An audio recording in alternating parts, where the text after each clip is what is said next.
It is Senior Day here from Claiborne High School in New Tazewell, Tennessee, and tonight the Bulldogs will be taking on the Pigeon Forge Tigers. Can Pigeon Forge pick up a big road win in the last weekend of the regular season, or will first-year coach Nathan Medlin send the Bulldogs out on a high note in a win in the final week of the season? Stay tuned as it's your Old Town Grill high school football game of the week. It's the Bulldogs and it's the Tigers of Pigeon Forge, and it's next.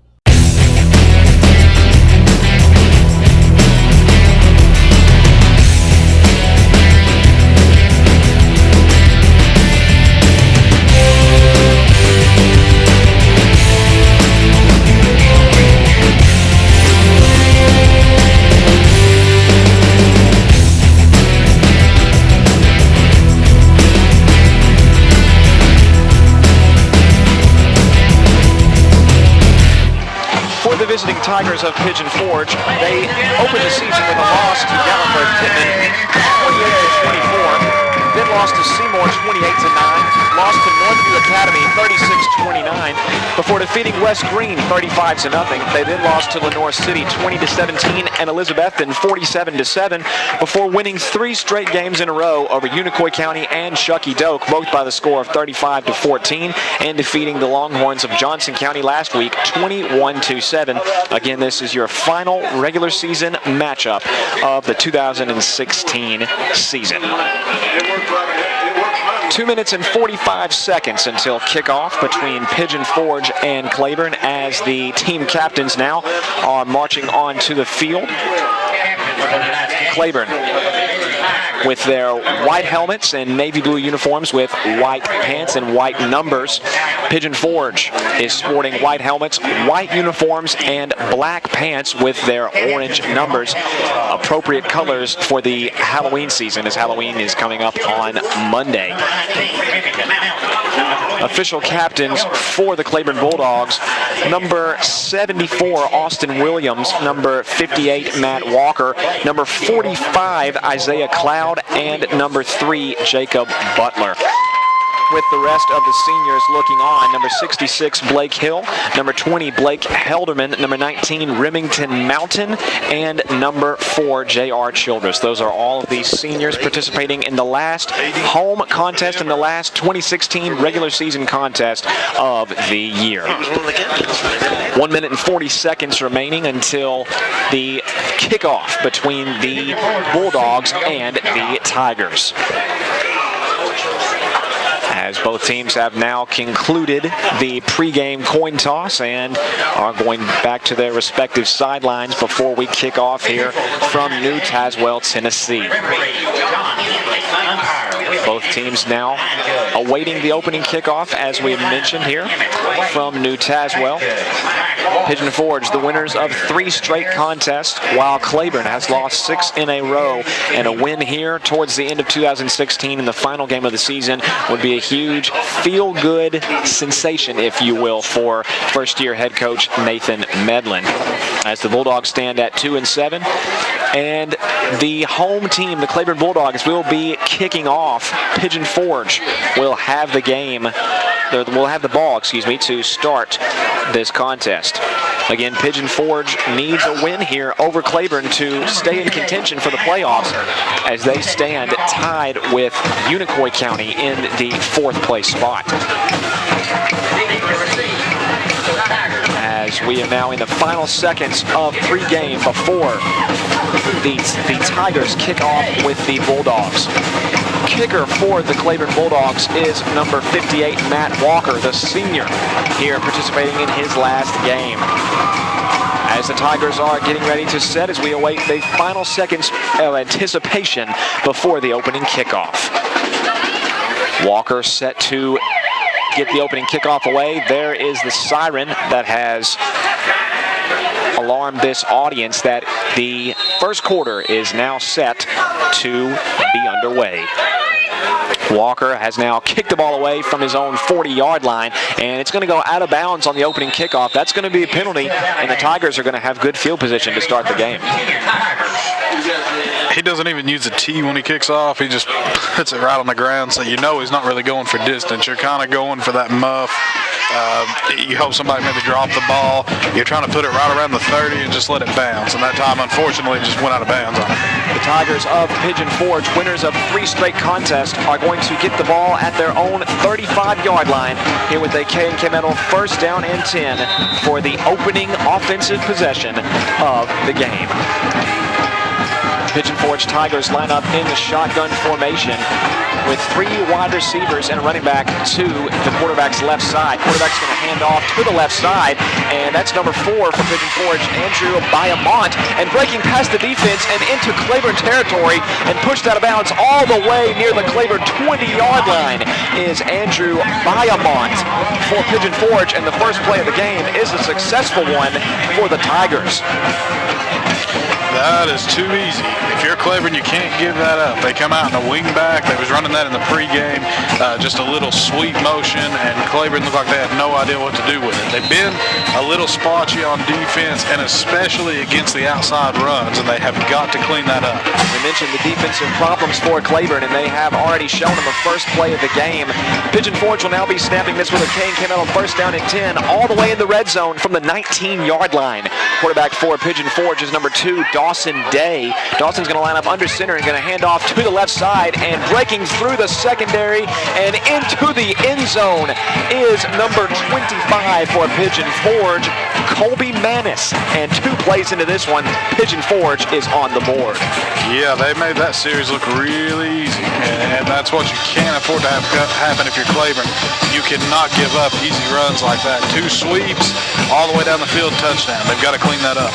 2 big successful runs for Pigeon Forge to open up the game on Senior Day, and the visiting Pigeon Forge Tigers looks like they may go for 2 on this one, and looks like they're going to elect to kick the field goal instead, kick the PAT rather. Kicker for Pigeon Forge looks like that's number 31, Nikki Sisto. And Sisto gets the kick off, and it is up, and it is good. Timeout. We're going to take a quick commercial break here from Bulldog Field, Claiborne High School. Pigeon Forge leads this one 7-0. It's the Old Town Grill. The Old Town Grill is a special place where you bring more than family, more than friends. Bring a hearty appetite, because at the Old Town Grill, you'll never walk away hungry. A delicious change from the ordinary. The perfect place to bring the entire family. The best food and plenty of it. Join the fun and treat your appetite to something special. It's the OTG. The OTG is the place to be. Make K&K Metal Sales your only stop for all your residential and commercial metal building needs. For the past 23 years, K&K Metal Sales has covered the tri-state area with quality custom roofing and siding with many grades, gauges, and colors in stock. If you're looking for complete steel or wood building packages or steel or wood trusses, K&K Metal Sales can help with that, as well as heavy-duty custom carports. Great folks and great prices. Stop by K&K Metal Sales located at 6986 Cumberland Gap Parkway or call 423-869-4261. 2 plays and 40 seconds is all that the Pigeon Forge Tigers needed to score the opening points of this contest. Pigeon Forge leads this one 7-0 as the first kickoff is being returned here by the Claiborne Bulldogs, as we have 2 flags come in there, as the return man for Claiborne is number 3, Jacob Butler. That should be a block in the back, given where they threw it. Seems like that could be the possibility as we await the official call from the head referee, and yes, that's what it will be. We have an illegal block in the back against the home Bulldogs. So Claiborne will take the field. Not even a minute into this one, they trail 7-0 off of the 2-play drive from Pigeon Forge. Claiborne High School will have the ball deep in their own territory. Pigeon Forge got the ball with good field position to start the game. Claiborne is going to have the ball at their own 9-yard line. Yeah, Claiborne will start in the red zone, just the wrong one. Absolutely. And the Bulldogs, as they await their first offensive possession of the game. Quarterback for the Bulldogs is number 9, Ty Stone. Stone's going to line up under center with 4 receivers, sends a man in motion. He's going to hand the ball off up the middle, and it's not going to get much on the play is the running back. It looks like that's the senior Isaiah Cloud. New formation. We hadn't seen that much this year. They come out and basically it's an ace backfield with no tight ends. And Claiborne is really known for running what's called a 12 personnel, which is 1 tight end, 2 running backs. That time they come out with just a running back, and that was it. So a little something different. Officially goes for no gain on the play. It is 2nd down. Well, they're going to give him about 2 yards, it looks like, from my view. It's going to be 2nd down and 8 from about the 10 or 11 yard line. So on 2nd down, Stone lines up in the same formation, sends a man in motion from the left to the right. Stone is going to fake it. It's going to run the option, and it's going to be tackled by a few Tigers at about the 10 yard line. And I can see what they're doing here. They're trying to spread out Pigeon Forge and find some running lanes. Right now, though, Pigeon Forge's defense looks like they have got some speed on the field, and they are really closing in those lanes well. A lot of football as far as defense now, especially with how teams like to spread it out, is about how well you can tackle in space. And those 2 plays, they've done a great job. Claiborne will now have it 3rd down and 8 from the 11 yard line on their opening drive of the game. And Ty Stone is going to line up again under center with 4 receivers, 2 on either side, and a back behind him. Stone sends a man in motion, and he's going to roll to the right side and being sacked near the end zone. He's going to have to try and heave it out there, and it's going to be an incomplete pass as Stone just avoided the safety there as a flag comes late on the play. Maybe not. If that's intentional grounding, we'll have a safety. There was a running back out in front of the offensive lineman. As Stone was immediately pressured and had to hoist the ball out of the end zone as he was almost tackled in the end zone for a huge loss, and it would have given the Tigers 2 points there as the officials confer with each other to make their decision regarding the call.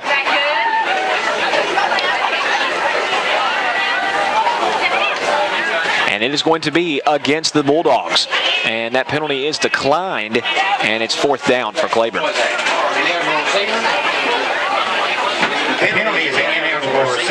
Looks like the penalty was an ineligible receiver there, Asher, and it's going to be 4th down. The Bulldogs are going to have to punt the ball away. Not the way you wanted to start the game, for sure. Pigeon Forge has a man at the Claiborne 40-yard line to return this punt. Looks like Ty Stone will be punting the ball away from his own end zone. Stone gets the punt away. It's a very nice punt, sends the Tigers rolling back and skipping right at midfield is the punt, and that's where Pigeon Forge will take over. A very nice punt from Ty Stone. That's as good of a punt as you could possibly hope for in that situation. At least get them back to the 50. I'm very well impressed. So Ty Stone with the best play of the game so far for the Claiborne Bulldogs, and it comes on special teams. Pigeon Forge will take over with their 2nd drive of the game with 9 minutes and 20 seconds to go in the opening quarter. Pigeon Forge leads this one 7-0. They scored last time out in just 2 plays off of 2 explosive runs from Andrew Biamont and Colby Manis. So Pigeon Forge now takes over dead at midfield with quarterback Dawson Day. The Tigers are going to line up in the shotgun with 3 receivers to the right side and a running back to his left. Day gets the snap. He's going to hand off to Biamont up the middle, and being tackled at the 45-yard line is Biamont. It'll be about a 5-yard gain. Again, Claiborne has just not had a lot of answers here for this run game of Pigeon Forge. Another great gain on 1st down. It's going to be 2nd down and 5 from the Claiborne 45-yard line as Pigeon Forge now heads into Claiborne territory on 2nd down. Leading by a touchdown, and quarterback Dawson Day with, again, 3 receivers to the right side and a running back to the left. Day's going to hand off, same play, looks like, and turning to the right side of the field with blockers in front is Biamont, and it's going to be a 1st down and much more for Biamont, down all the way to the 25 and more. They're lining up with 4 receivers on the right side, including the guy whose turn looks like he's going to run a sweep. Claiborne has got to be smart enough to understand one of those receivers is not eligible. Don't cover him. Get back inside. All he is a glorified offensive lineman standing out there. Quit playing with him like he's going to run out and catch the ball. As a cane came out on 1st down and 10 for Pigeon Forge. They're going to have the ball at what looks like about the 23-yard line for Claiborne. It's going to go down as about an 18-yard run on the play for the running back Andrew Biamont. Pigeon Forge lines up in the shotgun. Day's going to hand off again up the middle to Biamont yet again.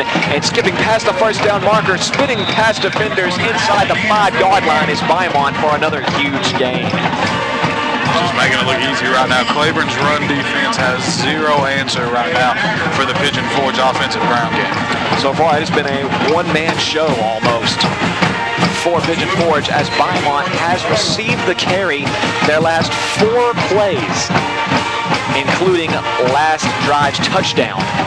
It is first down and goal from the 6-yard line now for Pigeon Forge. Quarterback Dawson Day lines up under center. Handoff, he bumps into the running back, and that may cost them some yardage on the play, maybe not. The running back is close to the end zone, waiting the signal from the officials, as it looks like he's going to be down right at the goal line.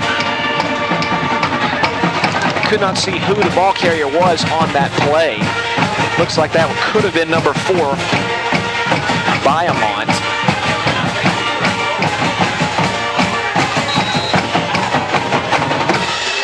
And Dawson Day now, it is second down and goal from the 1-yard line for Pigeon Forge, and it's going to be a quarterback sneak into the end zone and touchdown, Pigeon Forge. Pigeon Forge now takes a 13-0 lead. All plays have been on the ground so far. And why in the world would you throw the ball? I mean, with how effective they've been on the ground, there's no way I'd risk a pass. Pigeon Forge has gotten everything that they have wanted so far in this contest, and they lead this one by 2 scores. They line up in the 2-point conversion formation, possibly, and Day's going to get the snap. They're going to run it. It's going to be a run from the right to the left side, and the 2-point conversion is good by number 10, Preston Hickerson. And with that, Pigeon Forge now leads this one 15-0. Stay tuned. You're listening to the Old Town Grill High School Football Game of the Week. Juggling my family schedule is a full-time job. Between school, dance practice, work, there's little time left to worry about much else. That's why I use real-time banking from Home Federal Bank. With real-time banking, I know that when I make a deposit, the money goes straight to my account. No delays, no waiting, no wondering. And I get to focus on what's important. Real-time deposits, real-time access, real-time banking. From Home Federal Bank, always within reach.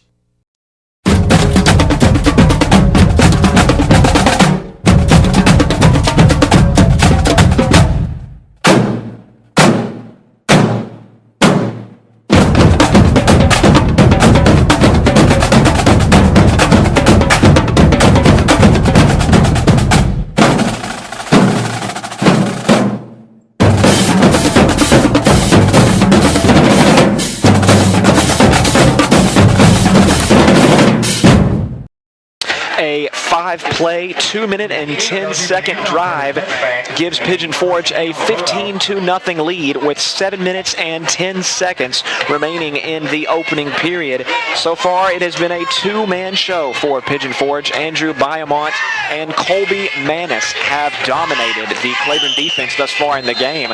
And now Claiborne will take over with their second drive of the game, down by 15. Following the touchback on the kickoff return by Pigeon Forge, quarterback Ty Stone with Claiborne leads the team out onto the field, and he's going to line up under center again. And Stone gets the snap. He's going to hand off up the middle, and he's got plenty of room, is the ball carrier.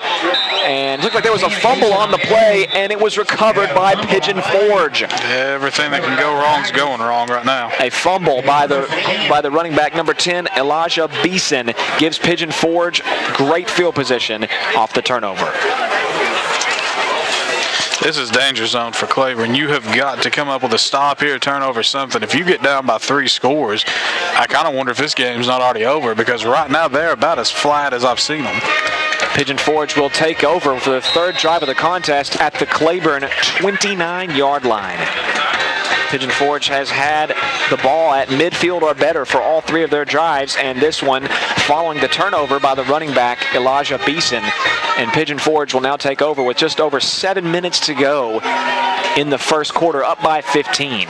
Quarterback Dawson Day gets the snap. It's going to be Manis up the middle, and no defenders are around him. Manis will waltz into the end zone for another Pigeon Forge touchdown. pretty well tell my defense, if we're going to defend like that, let's just go home now, because I see people walking around. There's people not in position. Nobody even tried to make the tackle. I know Pigeon Forge is a good team, but you've played better. You're making them look fantastic right now. The touchdown run by Manis gives Pigeon Forge a 3-score lead as they again line up in 2-point conversion formation, and this time they're going to elect to kick the PAT after the successful 2-point conversion attempt after their last score. Kicker for Pigeon Forge is Nicky Sisto. Sisto is going to await the snap and the hold, and the kick is up, and it is good. Pigeon Forge leads this one now 22-0. Stay tuned. You're listening to the LMU Sports Network. It's the Old Town Grill. The Old Town Grill is a special place where you bring more than family, more than friends. Bring a hearty appetite, because at the Old Town Grill, you'll never walk away hungry. A delicious change from the ordinary. The perfect place to bring the entire family. The best food and plenty of it. Join the fun and treat your appetite to something special. It's the OTG. The OTG is the place to be. Make K&K Metal Sales your only stop for all your residential and commercial metal building needs. For the past 23 years, K&K Metal Sales has covered the tri-state area with quality custom roofing and siding with many grades, gauges, and colors in stock. If you're looking for complete steel or wood building packages or steel or wood trusses, K&K Metal Sales can help with that, as well as heavy-duty custom carports. Great folks and great prices. Stop by K&K Metal Sales located at 6986 Cumberland Gap Parkway or call 423-869-4261. The second touchdown of the day for the running back Colby Manis for Pigeon Forge has given the visiting Tigers a 22-0 lead on senior day here for Claiborne. And Asher, we've talked about it so far in the pregame. We talked about Claiborne's defense. They've had problems all year long. Pigeon Forge has ran the ball down their throats in just 3 drives thus far. Yeah, and I've not really seen any sign of Claiborne slowing them down. Not seen any offense yet either. Claiborne will have the ball at their own 20-yard line following the second consecutive touchback for Pigeon Forge, and quarterback Ty Stone, again on senior day, will lead Claiborne onto the field. Stone lines up under center, and it looks like there was movement. It's going to be a false start, possibly, against Claiborne. Jeez. And yes, that will be the call. Another error for Claiborne, and that's going to push the Bulldogs back further to the 15-yard line. This is one of those games as a coach, you wish you could just hit the reset button. Seems like not much has gone right for the Claiborne Bulldogs football team here. And looks like head coach Nathan Medlin is going to take a timeout, as we're going to keep it right here since we have had somewhat of a scoring barrage here from Pigeon Forge in the opening minutes. 6 minutes and 55 seconds remain in the opening quarter. Pigeon Forge leads this one 22-0. Only 3 players for Pigeon Forge have carried the ball. Andrew Biamont and Colby Manis, and the quarterback sneak from Dawson Day. Asher, so far it's been a pretty easy day for Mr. Day. All he's had to do is hand the ball off, and they've had plenty of success. And their offense isn't exactly something special that nobody can figure out. They're running it right at you. Every time they've lined up in formation, whichever side has the most receivers, that's the side they're running to, and they have just moved the ball about as well as you can. It is a K&K Metal first down and 10, first down and 15 here for Claiborne following the false start penalty as we go back into play following the timeout from head coach Nathan Medlin. Quarterback Ty Stone gets the snap, going to hand off up the left side to the 20-yard line, and getting back to the line of scrimmage is the ball carrier, and looks like that is, can't see exactly who the number is yet. Looks like that could be number 3, Jacob Butler, on the carry. And I think that's what they need to do. Right here, you need to settle down, run the ball, at least get yourself a first down. You're going to have something to work with here. It is now second down from the 20-yard line, let's call it, for the Claiborne Bulldogs. Stone lines up under center. Going to hand the ball off to the fullback. That's Isaiah Cloud breaking a tackle, trying to stiff arm past another one, and down at the 26-yard line is Cloud. A very hard-earned few yards there for Isaiah Cloud, and it's going to be third down for Claiborne. And they need a big dose of him, because right now it looks like the answer is running the ball up the middle, and there's none better suited for it on Claiborne's roster than Isaiah Cloud.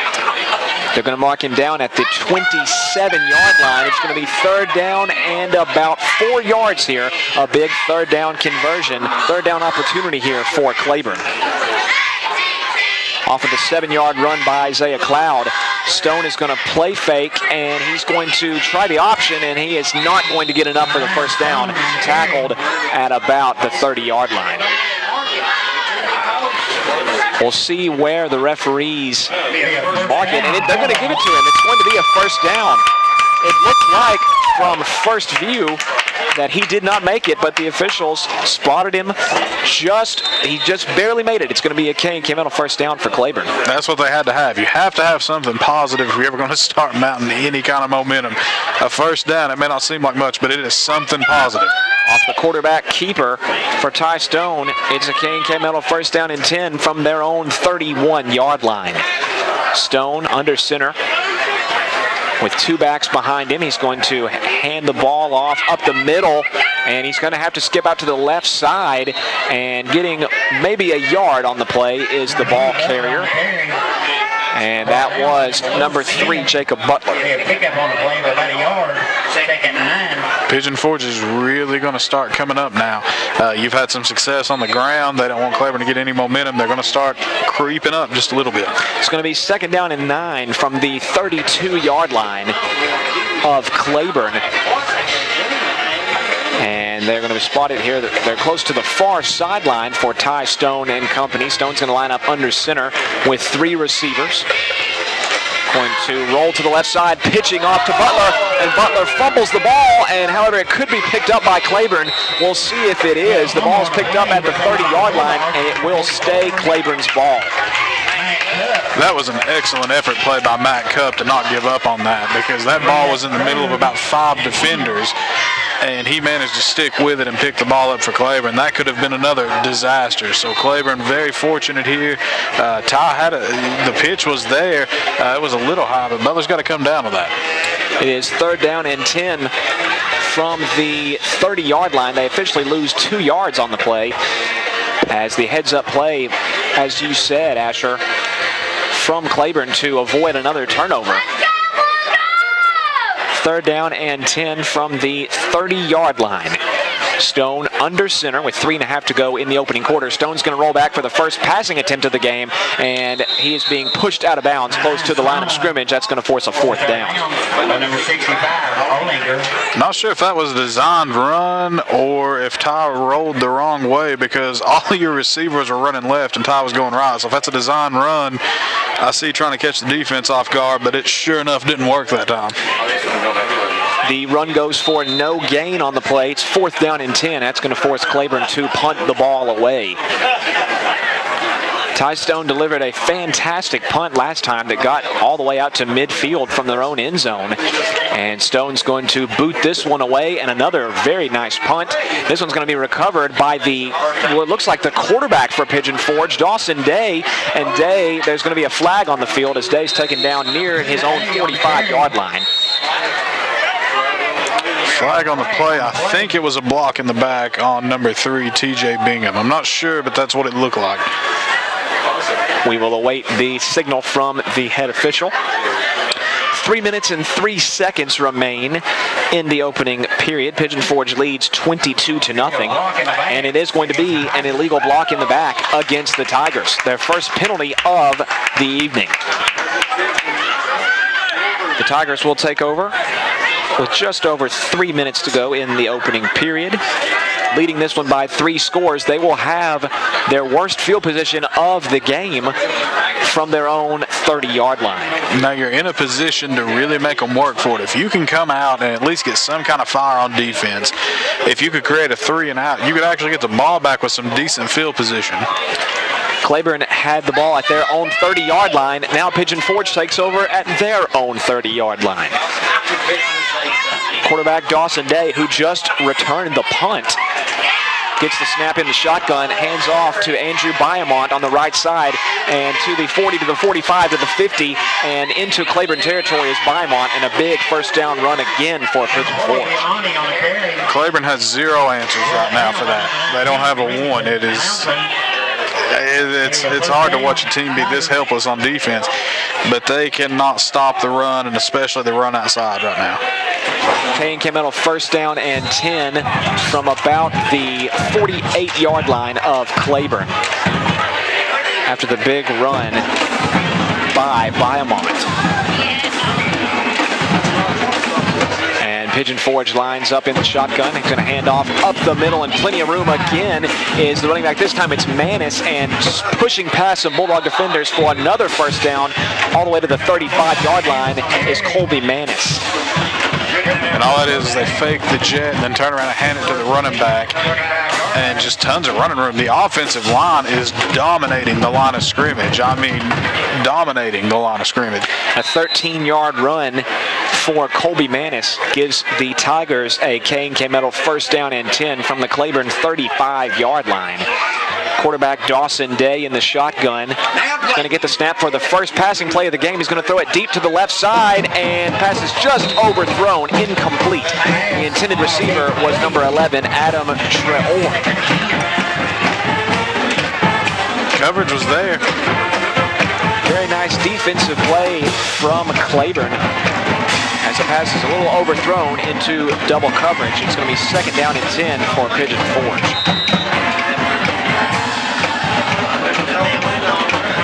One of the few negative plays so far of the game for the Tigers. They're going to have it second down from their own 35.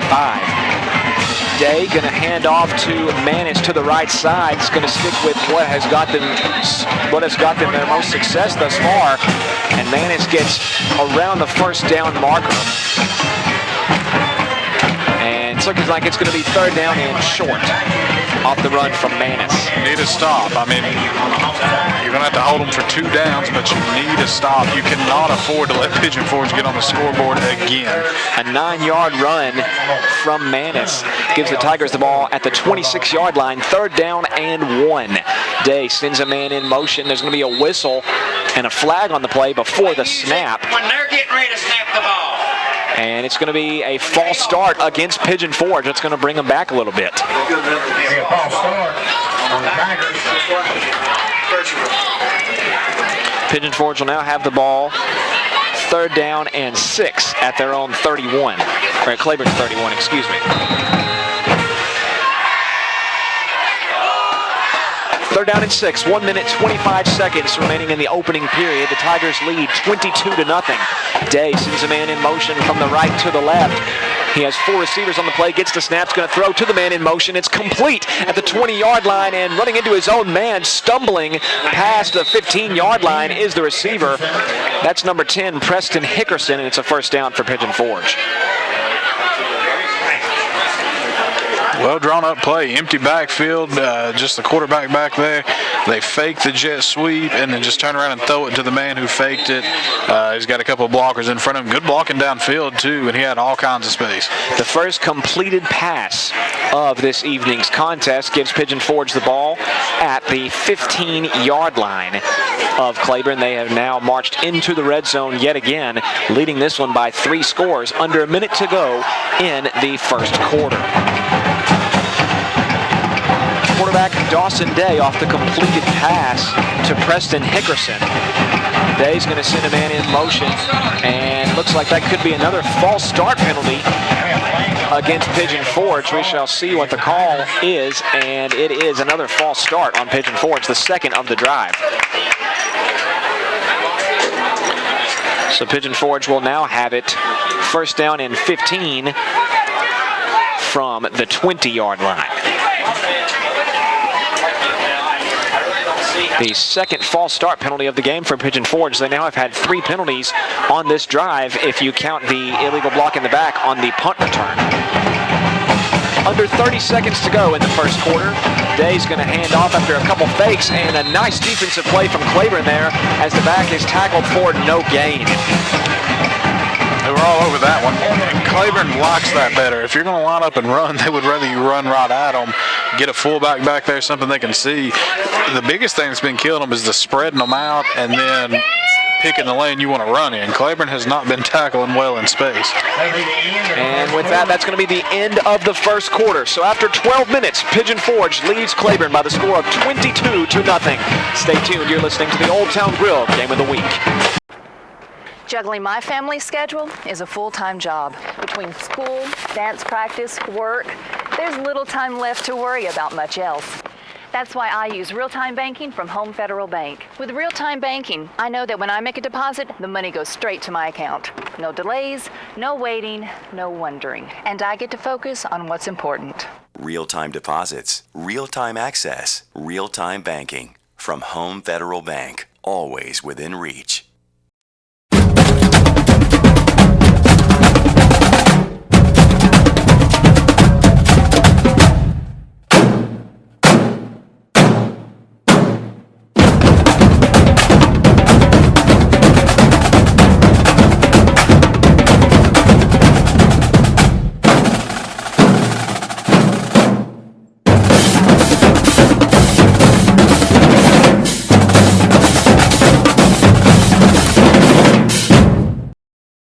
After 12 minutes of play, Pigeon Forge leads the Claiborne Bulldogs by the score of 22-0.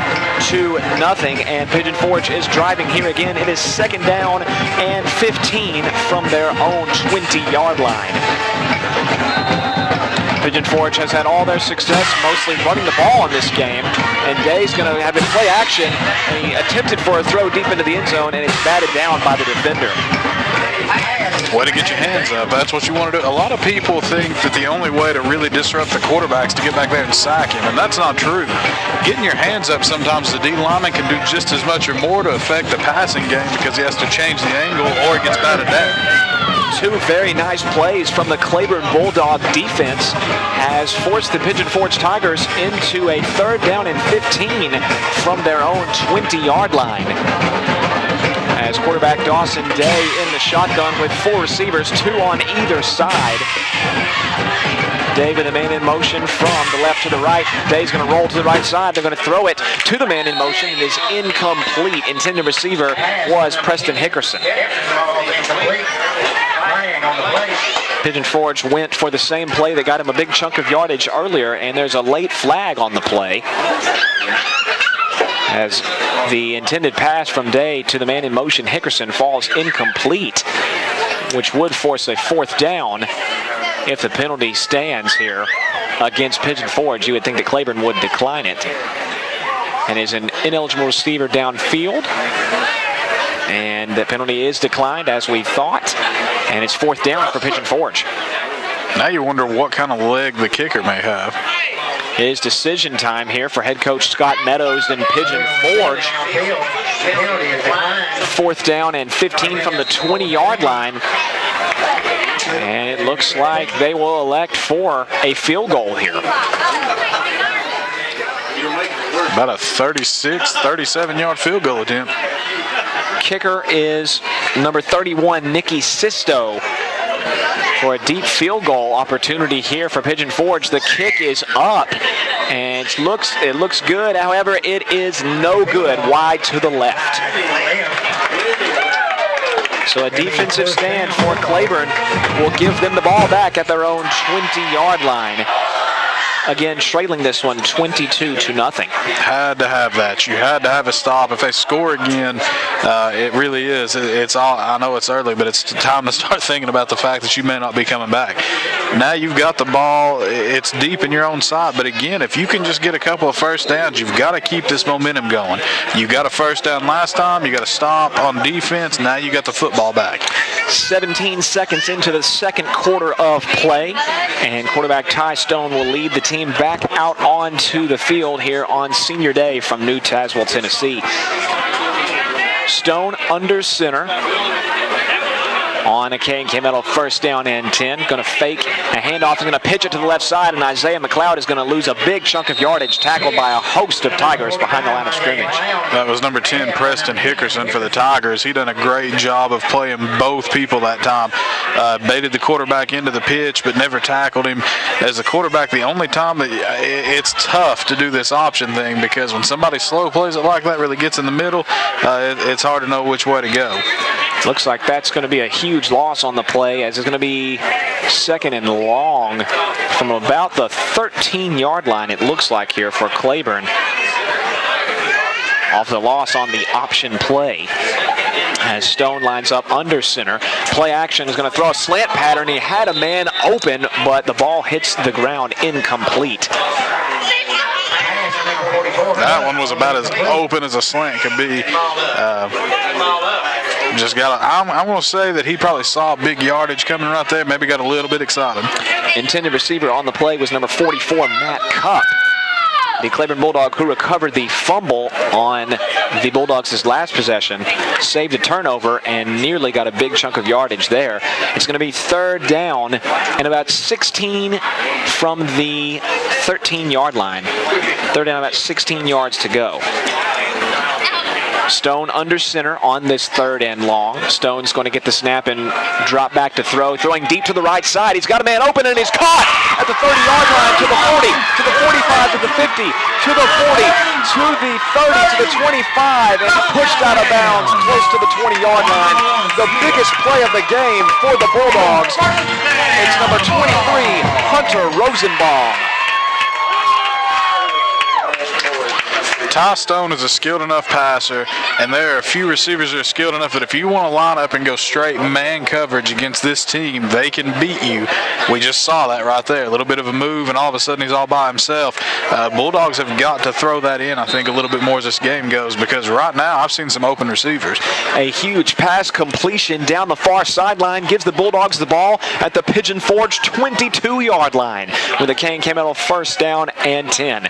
Ty Stone under center is going to hand off up the middle, and he gets nothing. Stuffed behind the line of scrimmage on first down is the ball carrier. Essentially what Pigeon Forge is doing is they're running a 5-3, and all the coverage is going to be it's just a shell man coverage. You've got one safety helping deep in the middle of the field, but he's of no use on these outside runs. So anytime you want to throw the fly pattern, that's going to be wide open. However, those runs up the middle, you're going to see them get stuffed quite a bit. A 2-yard loss following the huge pass completion. And it's going to be second down and 12 from the 24-yard line. Stone's going to pitch it to the left side, and stiff-arming a Tiger and being pushed out of bounds is Jacob Butler.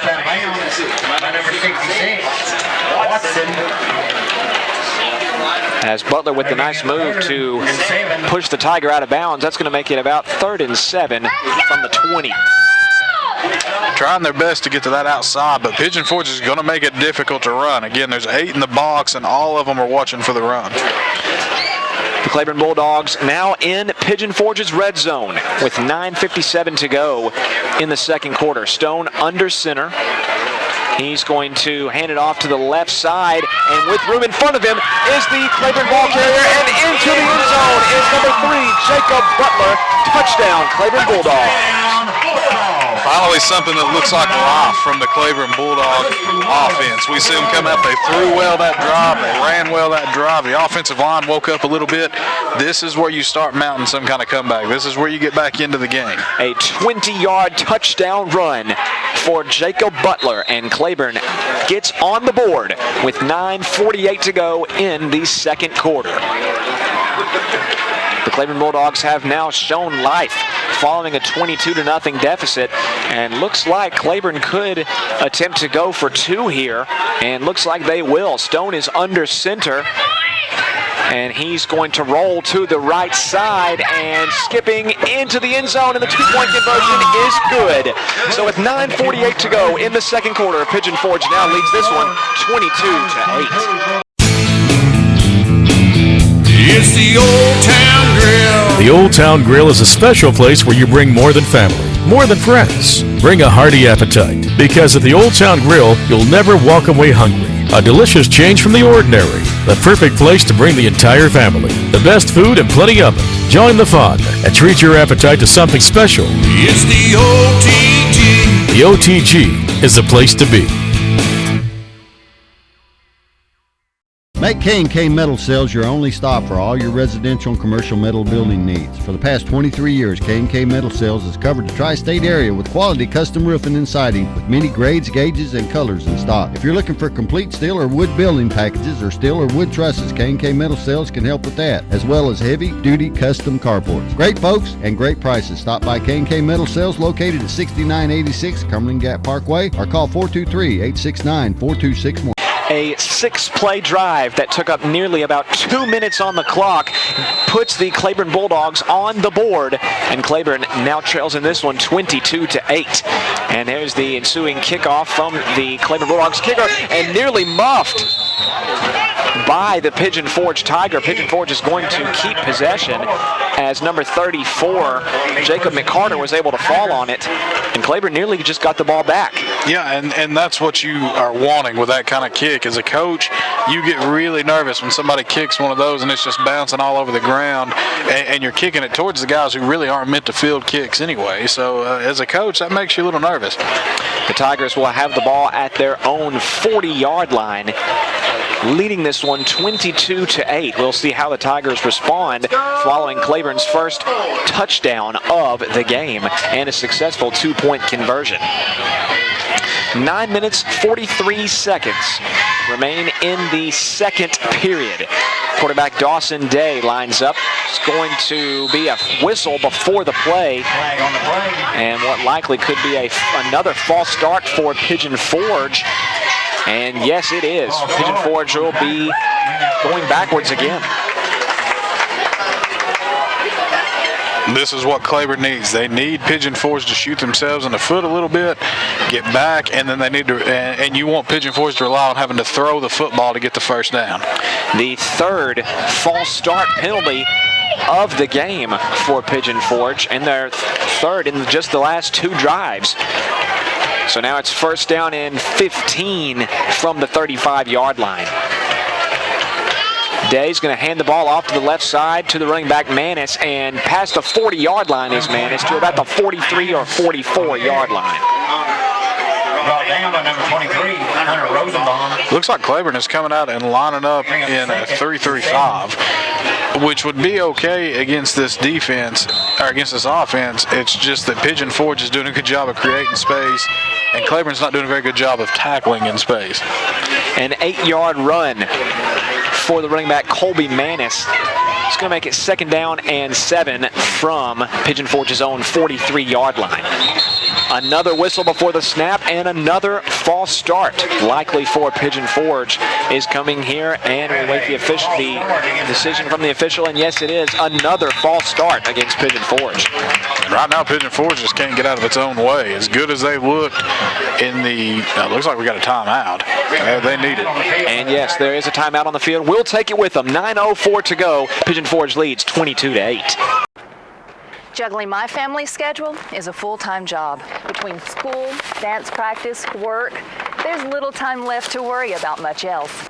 That's why I use real-time banking from Home Federal Bank. With real-time banking, I know that when I make a deposit, the money goes straight to my account. No delays, no waiting, no wondering. And I get to focus on what's important. Real-time deposits, real-time access, real-time banking. From Home Federal Bank, always within reach.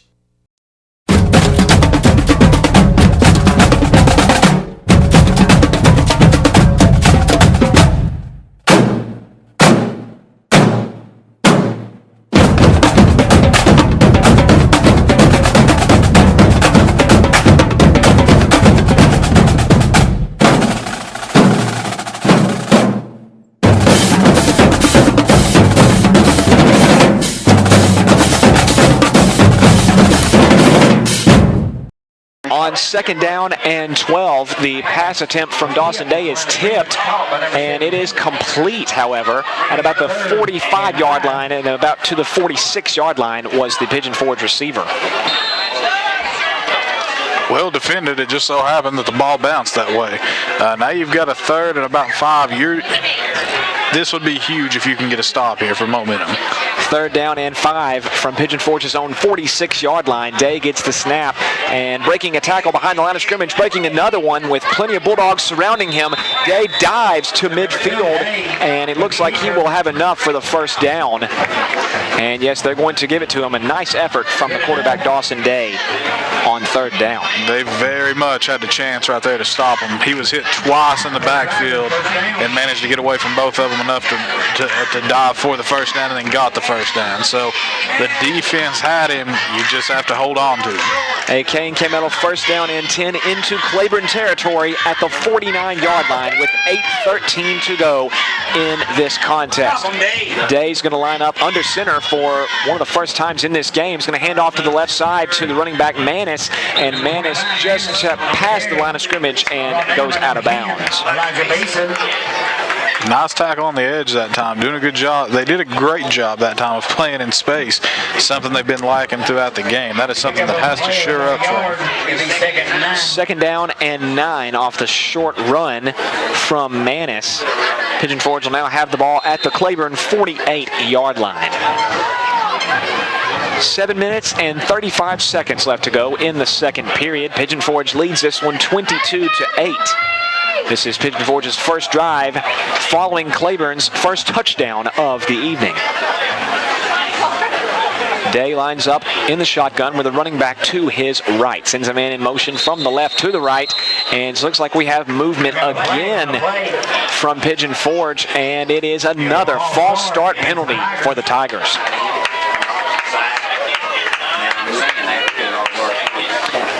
Pigeon Forge's 4th false start penalty of the game and their 3rd false start penalty in this drive.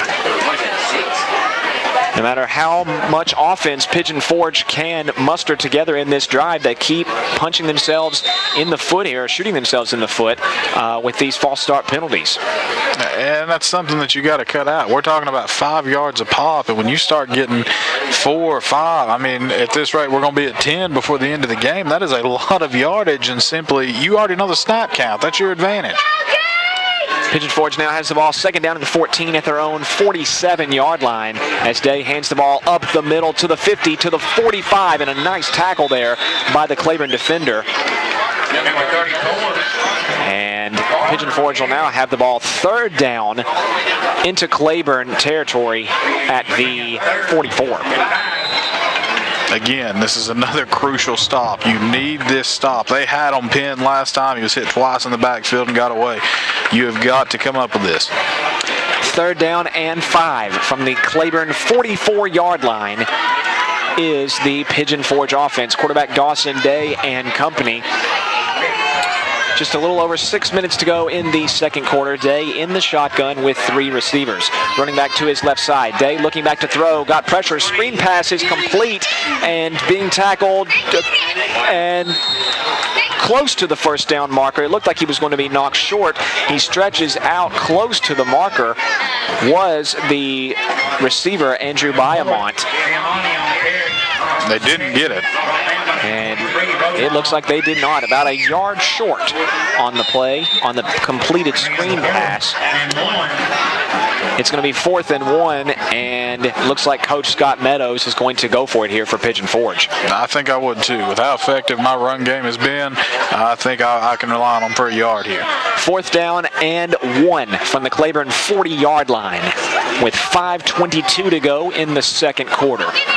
Pigeon Forge leads by 21 points.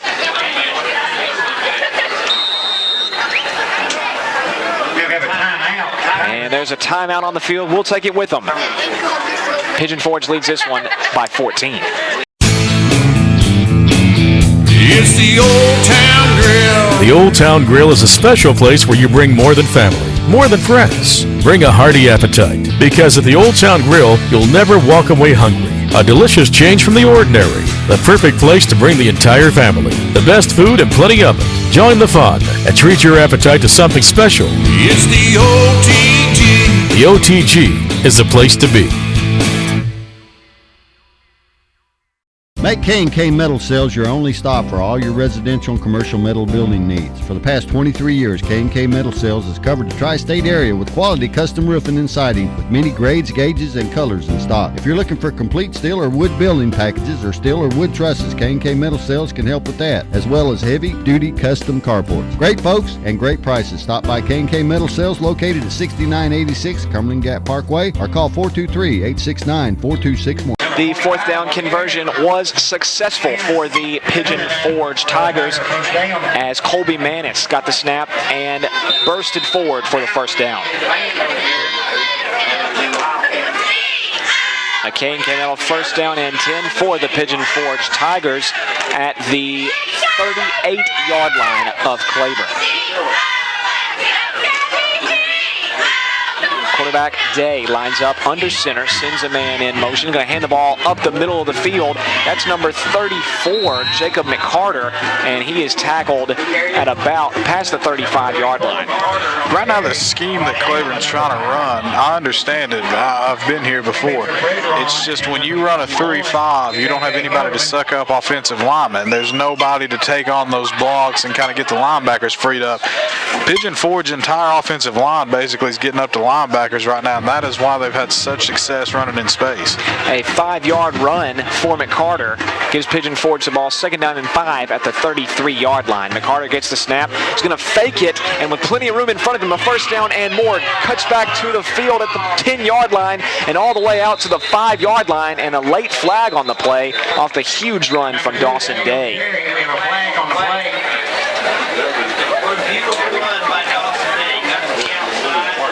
Dawson Day broke several tackles on that play, got in space and cut back to the middle of the field and gets down all the way to the 5-yard line, and there's a late penalty, and that penalty is going to go against Claiborne.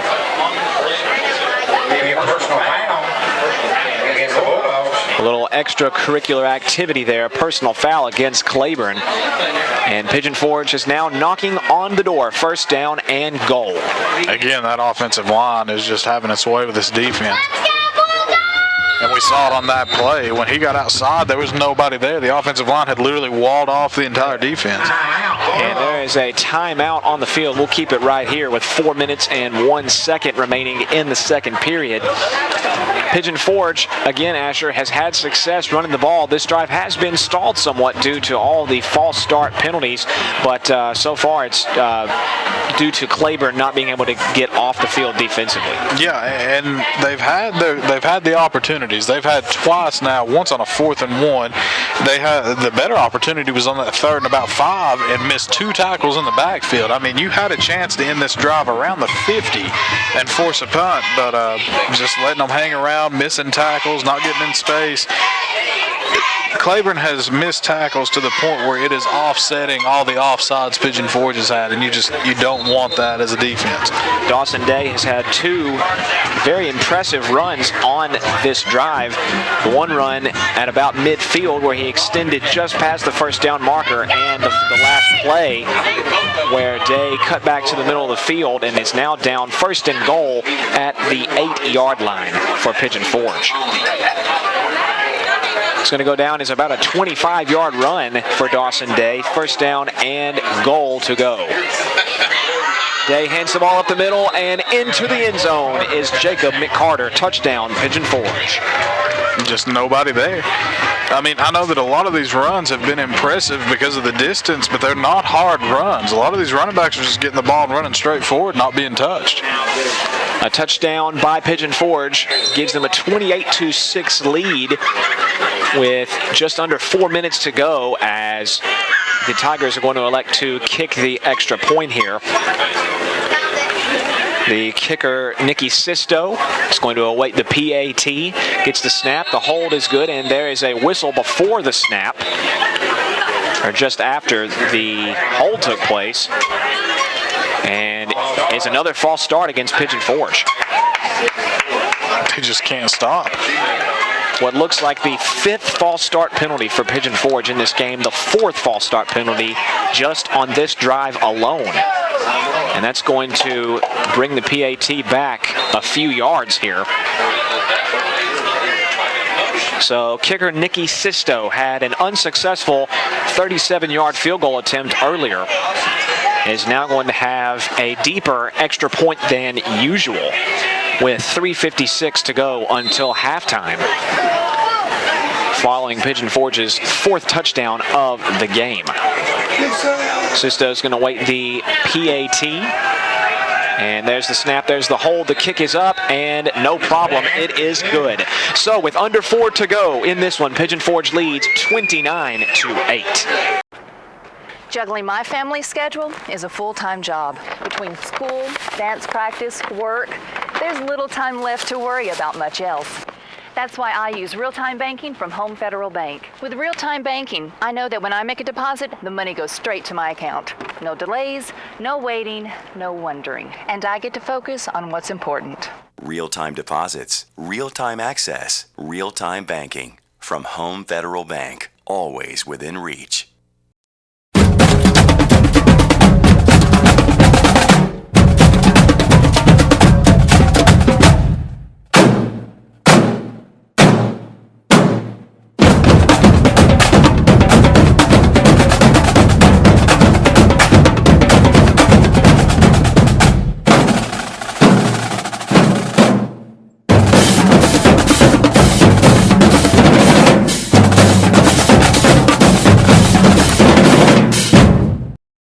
A 10-play drive for the Pigeon Forge Tigers.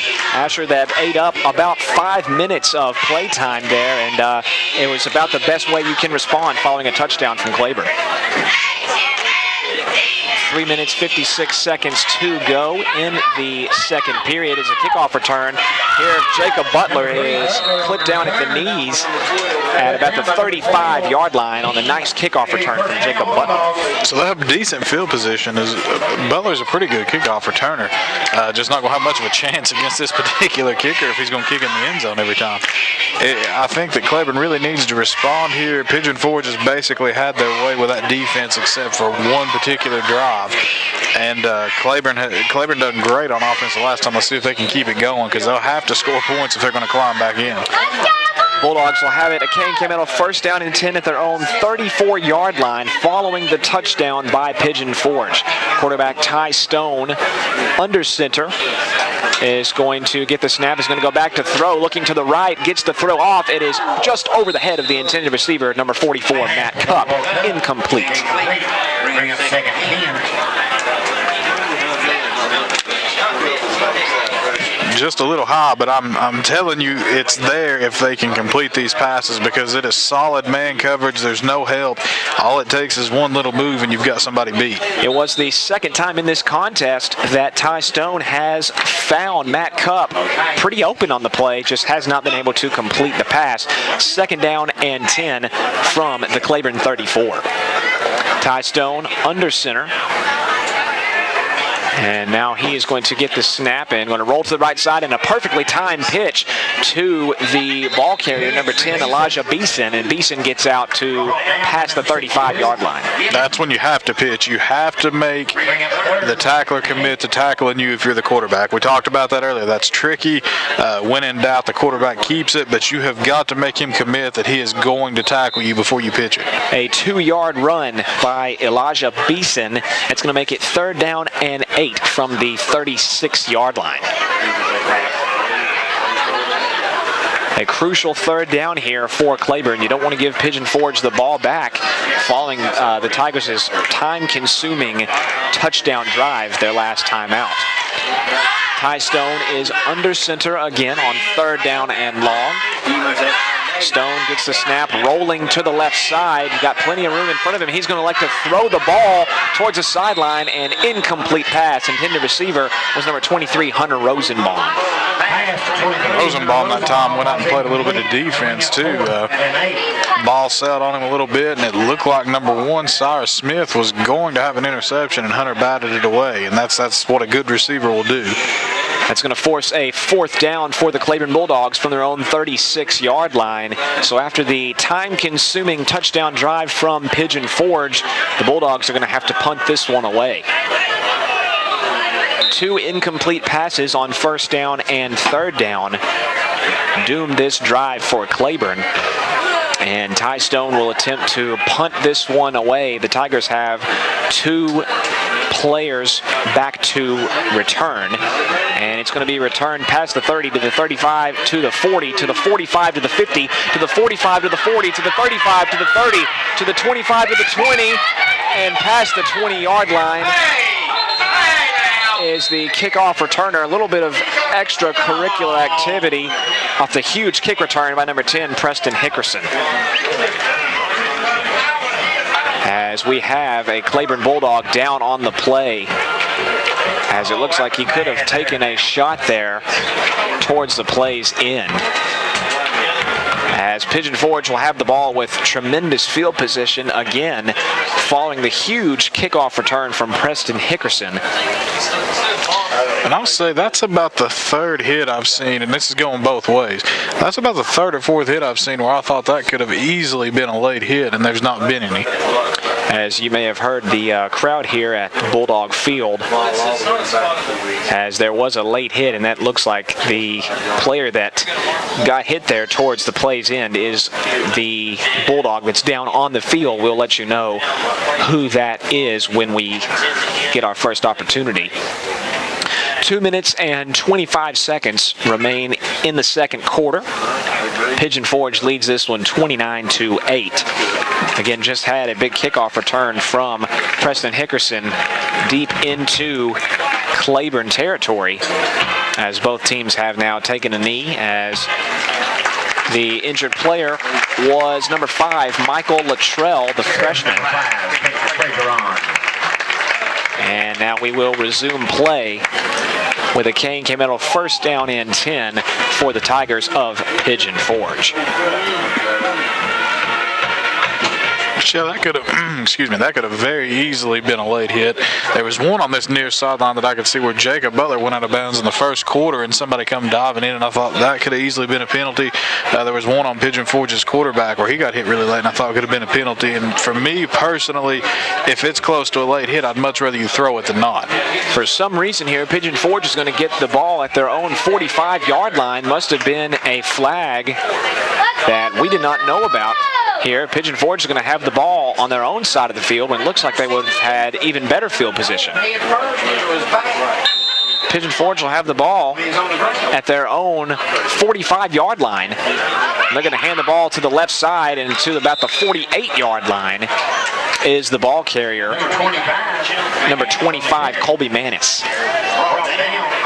Decent game, but I did see Claiborne's linebackers look like number 28, Isaac Fugit, and J.R. Childress got off their blocks pretty well and got to him. That's something that was missing in the first quarter that we've seen pick up a little bit better for Claiborne. Second down and 6 from the 49-yard line for Pigeon Forge, following the 4-yard run from Manis. Day gets the snap. This time it's going to go to Bayamani, and he fumbles the ball, and it looks like that could have been recovered by a Claiborne Bulldog. And yes, it was. Turnover, the first turnover of the game for Pigeon Forge. Claiborne is going to get the ball right back. And I will say this about Pigeon Forge, is they're going to think about going into the postseason. Not looking past this game at all, because I don't see them having put it away yet. Pigeon Forge is going to have to stop killing themselves, because that's not going to work against higher opponents. They have fumbled. We have seen a handful of offsides. We've seen them shoot themselves in the foot. They've got to get that cleaned up. Claiborne will now take over at their own 43-yard line with a K&K Metal first down and 10. Ty Stone under center with 1:40 to go here in the second quarter.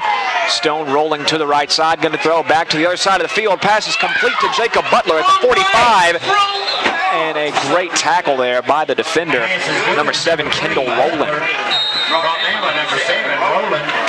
That play had a lot of potential, but Butler, I think, went inside, and his blocker was also blocking the guy inside. So you just got to read it a little bit better than that.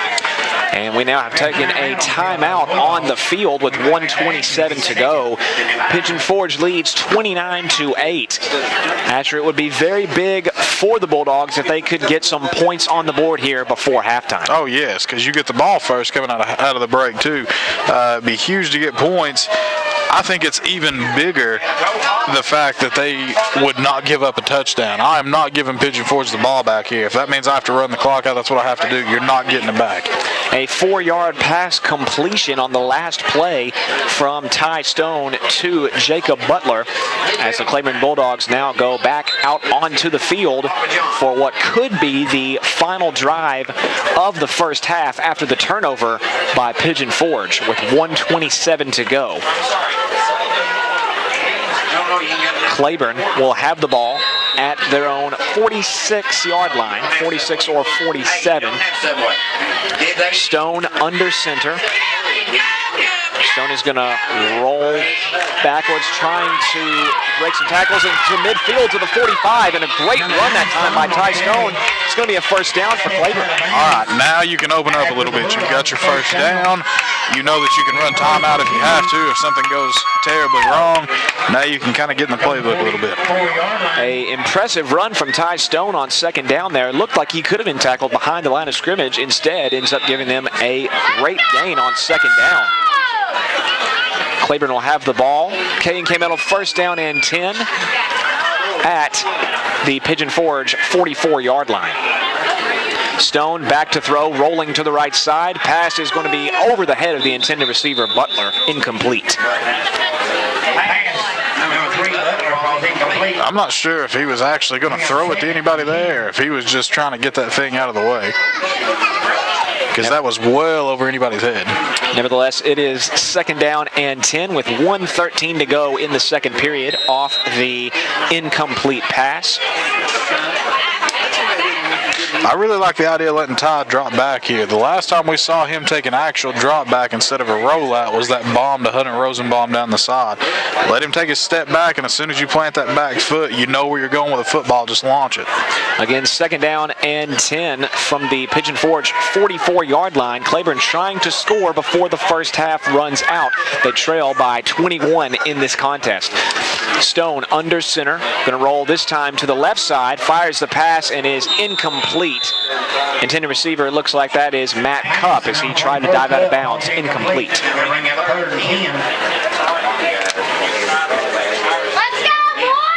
So off of back-to-back incomplete passes, Claiborne will have it third down and 10 from the Pigeon Forge 44-yard line. And again, I think Stone's accuracy is just a little bit better when he straight drops instead of trying to roll out. And as a quarterback, you like to roll out because it gives you the option to run if you have to, but it also takes away part of the field that you now can't throw to. There's always a con to that. A crucial third down play here for Claiborne, as you do not want to give the ball back to the Tigers with time to spare in the second half. Stone back to throw, got plenty of pressure, breaks one man, going to break another one. He's at midfield to the 45, to the 40, and out of bounds, being pushed out of bounds. It's going to be a few yards short of the first down marker is Ty Stone. Got some positive yardage. That time he dropped back and avoided two potential big hit sacks. Managed to make it a positive situation. And now if you're Claiborne, instead of thinking about scoring here, you've got to be thinking about converting this. It is fourth down and 5 from the 38-yard line. And Claiborne, the offense, will remain on the field with 57 seconds remaining in the second quarter. Again, fourth down and 4 here, they're going to call it, as Stone under center, back to throw, rolling to the right side. Breaking pressure, he's going to take off and run. He's going to get the first down and more to the 20-yard line, all the way down into the red zone is Ty Stone. A huge gain for the Claiborne Bulldogs. That's a massive gain. Not the fact that he got so many yards is a huge run, but the fact that they get the first down, and that gets you back out of the danger zone again. Now they're in really good striking distance. The second consecutive play for Ty Stone where he avoided a sack behind the line of scrimmage, well behind the line of scrimmage, and ended up with a very nice gain. A K&K Metal first down and 10 for the Bulldogs in the red zone of Pigeon Forge. Stone is now going to spike the ball here, and there's going to be a flag as Stone had to spike the ball as time was running out in the second period. There's 43 seconds remaining.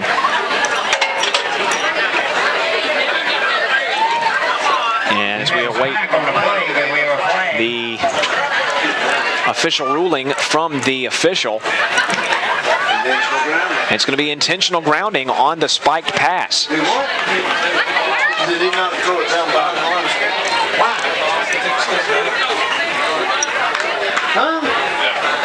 As it's looking like he may have not been able to throw that ball behind the line of scrimmage, but it is intentional grounding. It's going to make it second down in a bunch. That's huge. Claiborne now loses a down, and they lose 5 yards as well. Second down and 15. Now, the only way I know that could be intentional grounding is A, he was outside of some kind of area where you can do it, or B, he threw it past the line of scrimmage. I have no idea how that would be a flag. As it's now, they're going to call it first down. He did not lose on down. It is first down as Ty Stone now rolling to the left side. And his pass is complete at the 10-yard line. A huge pass completion by Hunter Rosenbaum, and Claiborne now has life again. And that gets him out of bounds. You don't have to worry about spiking it here. I wouldn't want to waste the down anyway. With 35 seconds left, I'd rather call my play and let it tick down if I had to. As it is now a huge pass completion to Hunter Rosenbaum, and as you said, Asher, Rosenbaum managed to get out of bounds. That's going to stop the clock at 35 seconds. Again, Claiborne trying to score here as we had a late flag on the play, and it's going to be holding against Pigeon Forge, and that's going to give the Bulldogs an automatic first down and 10. So again, for Pigeon Forge, these penalties have just been a bear for them thus far. Pigeon Forge, especially since the start of the second quarter, have been hurting with false start penalties and illegal block in the backs. And now a defensive holding is going to give Claiborne the ball with the Kane K-Metal first down and 10. First down from the 14-yard line. Claiborne looking to put some points on the board before the first half play ends. Stone now is going to line up under center. Stone sends a man in motion from the right to the left. He's going to toss the ball to the left side to that man in motion, and out of bounds at the 15-yard line was the running back Jacob Butler. So he didn't pick up any yardage. In fact, he may have lost a little, but it will stop the clock. As that was the key, as he did get out of bounds on that play. 26 seconds remain in the second quarter. And it's going to be, looks like it's going to be a third down and 5 here, apparently, from the 15-yard line with 26 seconds to go. Claiborne will have it at the 15-yard line following the toss play to Butler. And Ty Stone under center now. Sends a man in motion again. He's going to run a fake pitch this time and throwing the ball deep towards the end zone. It's caught! Towards the goal line is Hunter Rosenbaum, and it's going to be first down and goal for the Claiborne Bulldogs. Now you got to get down there. You got to get set, get ready to run it. Time's going to start as soon as they put this. Everybody's getting into place. Under 20 seconds to go here in the first half off the huge pass completion from Ty Stone to Hunter Rosenbaum. Stone now at the 1-yard line is going to hand the ball up the middle. And did he get in the end zone? We will wait for the signal. And there are 3 huge flags come on. A sea of yellow is thrown up into the air. All kinds of extracurricular activity there. We'll see who the penalty is on. If it is against the Bulldogs, it could be very, very costly. And it is against the Bulldogs. Jeez. As Claiborne had the ball at what was basically the 1-inch line following the completed pass to Hunter Rosenbaum. And now, from first down and goal at the 1-yard line, Claiborne will now have it with 6 seconds to go until halftime, all the way back out to the 16 or 17-yard line. Stone now back to throw on what could be the final play of the first half. Throws it to the end zone, and it is caught, but out of bounds. The pass would have been a touchdown to Hunter Rosenbaum. However, he is out of bounds. And so, after 1/2 of play, Pigeon Forge leads the Claiborne Bulldogs 29-8. It's the Old Town Grill. The Old Town Grill is a special place where you bring more than family, more than friends. Bring a hearty appetite, because at the Old Town Grill, you'll never walk away hungry. A delicious change from the ordinary. The perfect place to bring the entire family. The best food and plenty of it. Join the fun and treat your appetite to something special. It's the OTG. The OTG is the place to be. Make K&K Metal Sales your only stop for all your residential and commercial metal building needs. For the past 23 years, K&K Metal Sales has covered the tri-state area with quality custom roofing and siding with many grades, gauges, and colors in stock. If you're looking for complete steel or wood building packages or steel or wood trusses, K&K Metal Sales can help with that, as well as heavy-duty custom carports. Great folks and great prices. Stop by K&K Metal Sales located at 6986 Cumberland Gap Parkway or call 423-869-4261. We mentioned in the pregame broadcast that this could turn out to be a shutout. So far, not too bad, and it is 29-8. Pigeon Forge has had plenty of success running the ball, but Asher in the second quarter, they kind of hurt themselves a little bit with penalties. Yeah, and that for Pigeon Forge, that's what they've got to clean up. The penalties were killing them. And so now the second half is underway with the kickoff, and that's going to sail deep into the end zone. A very impressive kickoff there for Pigeon Forge, and Claiborne will have the ball at their own 20-yard line. Yeah, Pigeon Forge has definitely got a kicker. Absolutely. He has sent several kickoffs deep into the end zone. And the 37-yard missed field goal earlier was just barely, just wide to the left side. So quarterback Ty Stone and the Claiborne Bulldogs will lead the offense onto the field for the first official offensive drive of the second half. Again, if you didn't catch any of the first half, Claiborne marched the ball all the way down to about the 1-foot line, but could not punch the ball in, and time ran out on them, and they find themselves down in a 29-8 hole. So on the K&K Metal first down and 10, Ty Stone is under center with a man in motion. He's going to give it to that man in motion, and with a stiff arm past a Tiger defender and out of bounds and past the 25-yard line is Jacob Butler. Nice job of getting outside that time. Pigeon Forge has exclusively come out and run the 5-3 with just solid man coverage.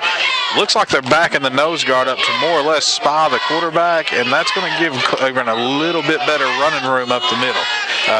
Butler had to bust it outside that time, but I think they'll get there. A nice 6-yard run on first play for Jacob Butler. It's going to be second down and 4 from the Claiborne 26-yard line. Ty Stone under center, has a man in motion from left to right this time. He's going to fake and pitch it to the man in motion, and being tackled for a big loss behind the line of scrimmage is Elijah Beeson. No room outside that time. They really shored up the outside defense. Claiborne has had some success pitching the ball, running that quarterback option so far in the game. However, that one was basically snuffed from the outset. And so that's going to make it third down and 10 off the 6-yard loss officially, as it's third down and 10 all the way back at the 20-yard line for quarterback Ty Stone and the Claiborne Bulldogs. 11 minutes and 8 seconds remain in the third quarter. Pigeon Forge leads this one 29-8. Stone under center with a man in motion. He's going to pitch to that man in motion, and that is Butler with plenty of room across the 30 and to the 33 or 34-yard line is Jake Butler. A very nice run from Butler. Big time first down. They needed that in the worst kind of way. They could not afford to come out and go 3 and out on your first possession. You really want to go and make something happen here. A 10 or 11-yard run there for Jake Butler. So far, it's been a heck of a first half for Butler. 2 carries and 2 very impressive runs. It's a K&K Metal first down and 10 for the Claiborne Bulldogs. First down from about the 33-yard line, let's call it, as Stone is under center with a man in motion from left to right. Stone's going to hand the ball off to Elijah Beeson, and to the 35-yard line and to the 36 is Beeson, being dragged down by several Tigers on the play, as there was some more pushing and shoving there post-play.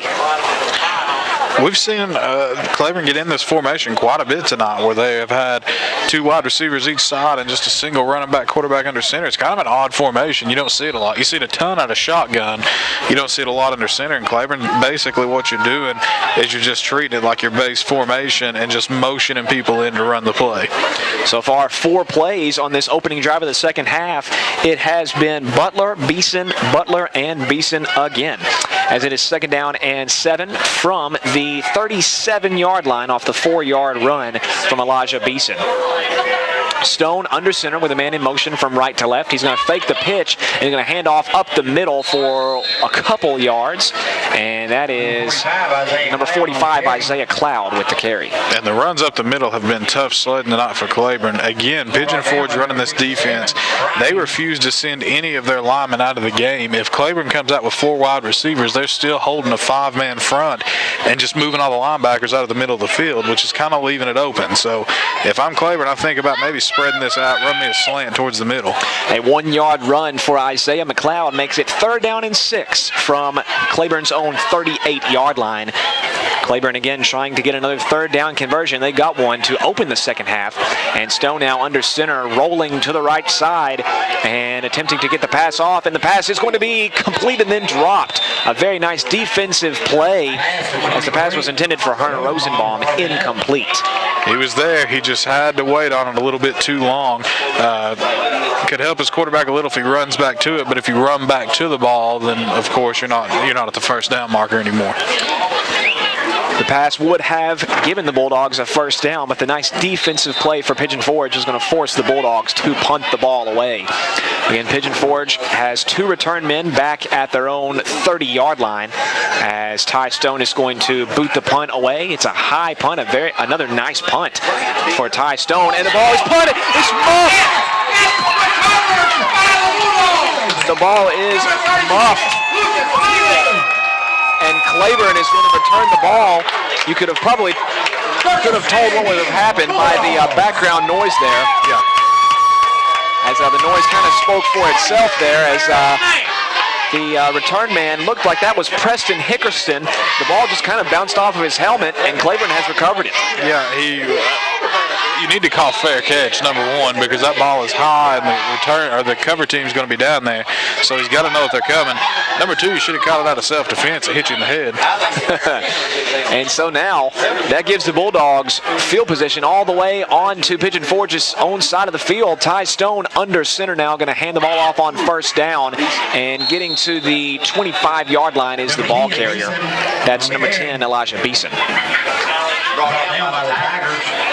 Trying to run it up the middle again, got a few yards, but Pigeon Forge coming into this game apparently decided the one play they were not going to give up was the dive.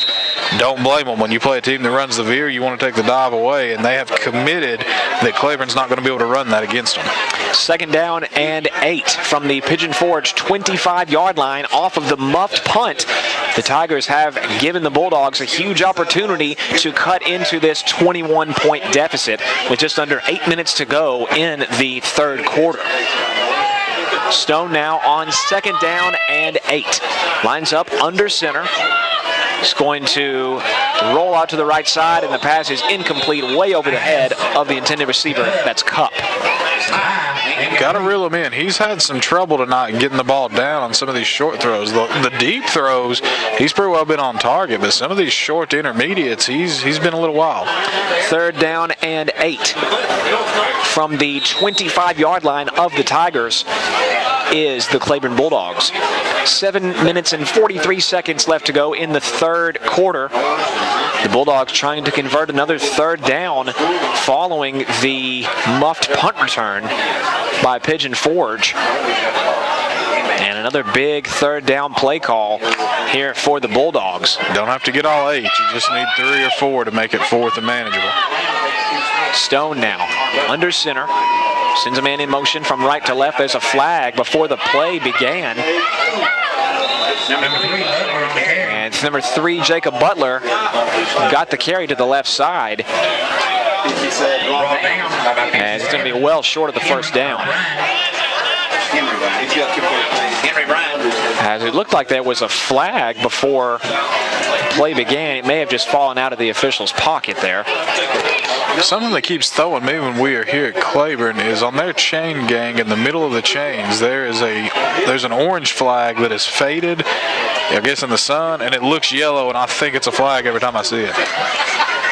4th down and 6 off the 2-yard run from Butler. A huge play call here for Claiborne as they need to put some points on the board here halfway through the 3rd period.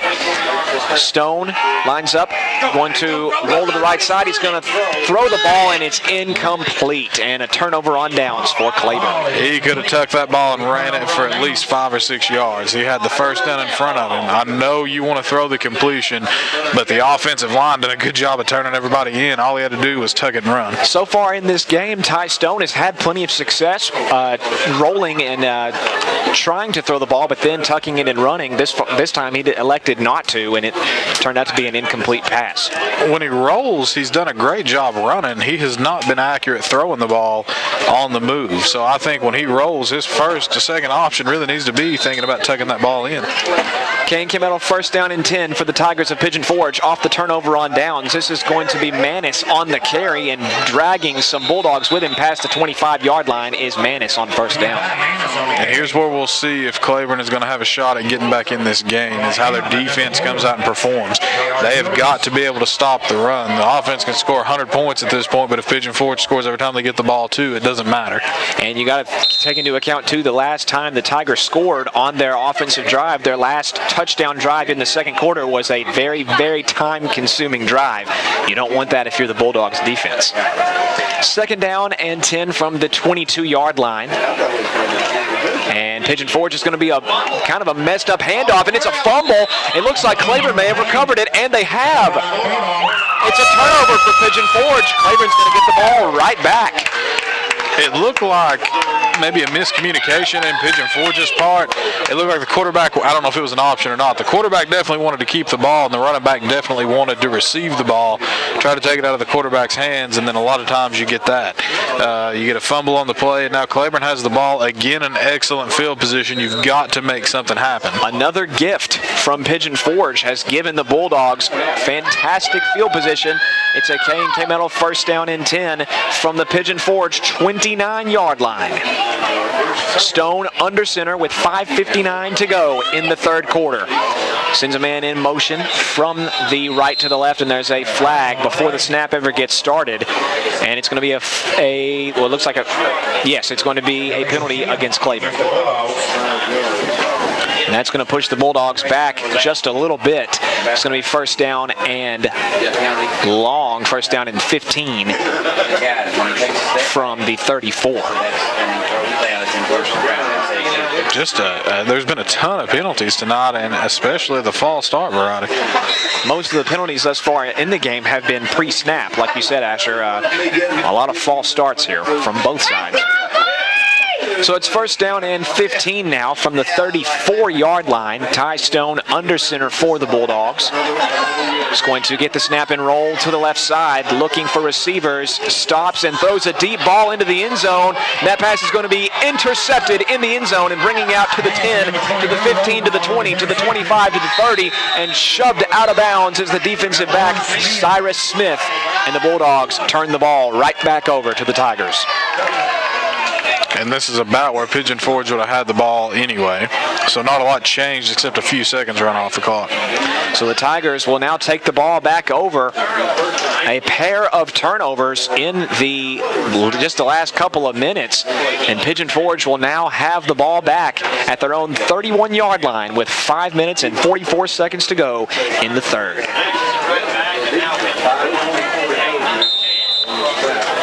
Just 1 minute ran off the clock in between these two turnovers, as both teams are kind of trading mistakes here at this point.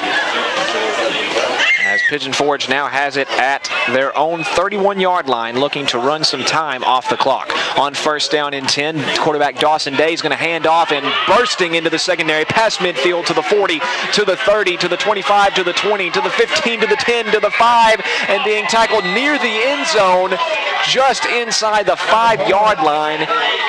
is the running back for Pigeon Forge, a huge dagger from Andrew Biamani. And that has just been the theme of the game. Claiborne cannot stop Pigeon Forge when they have the ball. When they decide to run, the defense has just been dominated at the line of scrimmage. All aspects of the game, really, Pigeon Forge is controlled, but especially their run game against Claiborne's run defense. Nearly a 70-yard run from Andrew Biamani has given the Tigers first down and goal at the 1-yard line. Dawson Day lines up in the shotgun from the 1-yard line. Going to hand off back to Biamani up the middle. Spinning into the end zone is Biamani. And Pigeon Forge has scored yet again. It's now 35-8. I think you had to know it was going back to him. I'm not going to let him get to the 1 and not at least give him a chance to score. And so now Pigeon Forge has taken a 4-score lead with that touchdown and now awaiting this extra point. 5 minutes and 10 seconds to go in the third. And the kicker, Sisto, is now going to await the PAT. And we have another whistle before the snap. Could it be another false start? And yes, it is going to be another false start against Pigeon Forge. What is probably their 5th or 6th false start of the game. It's got to be at least that many. It feels like it's been that many in the third quarter. Pigeon Forge continues to have these penalties before the snap. And now the extended PAT will commence here for Nicky Sisto. As we await the snap, and there it is. There's the hold, and there's the kick. The kick is up, and it is good. 5:10 remains in the third quarter. Pigeon Forge leads Claiborne High School 36-8. Juggling my family schedule is a full-time job. Between school, dance practice, work, there's little time left to worry about much else. That's why I use real-time banking from Home Federal Bank. With real-time banking, I know that when I make a deposit, the money goes straight to my account.